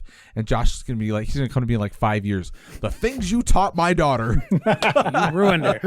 Who was the dude who tweeted at you, I think, who said, "Oh my God, this is so fantastic. Like, there's no way I could ever afford one of these. Like, I really hope I win it." Oh, good question. I hope that dude wins it. That'd be great. Sorry, I don't remember what it was, but yeah, that'd be really cool. I can't. Yeah, I know who you're talking about, but I can't remember which person that was. I've got the list of people. It was the number 144 on your spreadsheet. All right. I'm gonna hit the generate button. Are we ready? Moment of truth. Without further ado, without further askew. Damn. That was cool. It actually counted in a bunch of places. So from 266 entries, the number that is picking is 223. Wow. Oh boy. I'm Who's so it gonna nervous. be? I'm so scrolling. fucking nervous. Scrolling. Just to be sure, you said 223, right? 22-3. Enhance. 223. I'm so nervous. The winner is RFB, Rural Farm Boy. This guy Who's or gal. this? This guy or gal retweets our stuff a lot. In fact, they're one of the top 4 entries, issuers. They've done a lot of retweets. They listen to a lot of Star Wars podcasts, and they're constantly saying, you're on my playlist today. I'm going to listen to this. And so they interact with us quite a bit on Twitter. So congratulations to RFB on Twitter, a Rural Farm Boy. I love it. You have won the Darksaber. It's like Luke won the Darksaber. Yeah. Yeah. Some random moisture farmer off of Tatooine. You're right. Yeah. Fucking awesome, man. So yeah, please, I'll reach out to you over DM, and we'll make sure that get your information and get that shipped to you. And like we said, we just, we ask that you do, share a little bit of that on Twitter so that everybody sees what you won, and maybe give us a little shout out. That's awesome. Congratulations. Hopefully you're in the continental United States for our checkbooks. This rural farm boy is like, you know what? I really need a new shovel. We mentioned the top 3 entries that did not win. So Rural Farm Boy was actually 3rd, but obviously knocks them out. So it's Mike Laybourne. All right. Shocking. Number 1, Chris Maier. Wow. Number 2, Yeah, Chris. T-shirt. And Annalise, number 3. All There we right. go. Lots of retweets from Annalise. Congratulations. Well, thank So you you guys each get a T-shirt. I'll reach out to you guys via DM as well and get your information. And I'll point you to. We actually have 2 stores because I'm stupid and haven't sorted out which one is the actual one. So I'll send you both, and you just pick which shirt you want, and I'll make sure it gets out to you. Awesome. That's Cool. exciting. We just gave away a Darksaber. It's awesome. Yep. So to a rural farm really, boy. Yeah, to a rural to a farm rural boy. farm boy. Is it really a boy, or is it a man? Well, I'm thinking maybe farm boy. Maybe he's a fan of Princess of the Bride. Oh, maybe it's like the Last Jedi, like Broom Boy. Farm boy. Fetch me that dark saber. Maybe we just sent him on his own saga, if you will. Oh. Ooh, the things he can do with that saber if he's got those powers. Right. I know one thing. He's going to be swimming in the vagina He sure is. when he pops that thing out. Trust me, as a saber maker, you do not swim in anything except sabers. You're Not yet, Dave. your Not own. yet. Hey, you're swimming in your own tears and your own semen for the most part. That's not a waterbed. It's a regular mattress. Oh. Okay. I think that was it. Unless you guys have anything else. We don't have a factoid, right? No, we don't. Well, Okay. The fact point is, this is the longest episode we've done so far. We're gonna miss this show. It's a year before we have either the Book of Boba Fett or season 3 of The Mandalorian. But we'll be back next week with the gallery, and then we'll start covering some other things. So stick around. We have more giveaways. We have more things we're gonna do. We appreciate all 266 entries. I guess it narrows down to less people than that, but It is a little less yeah. people than that. Everyone, thank you for listening. Thanks to you for all 266 entries by 7 people. Yeah. That's perfect.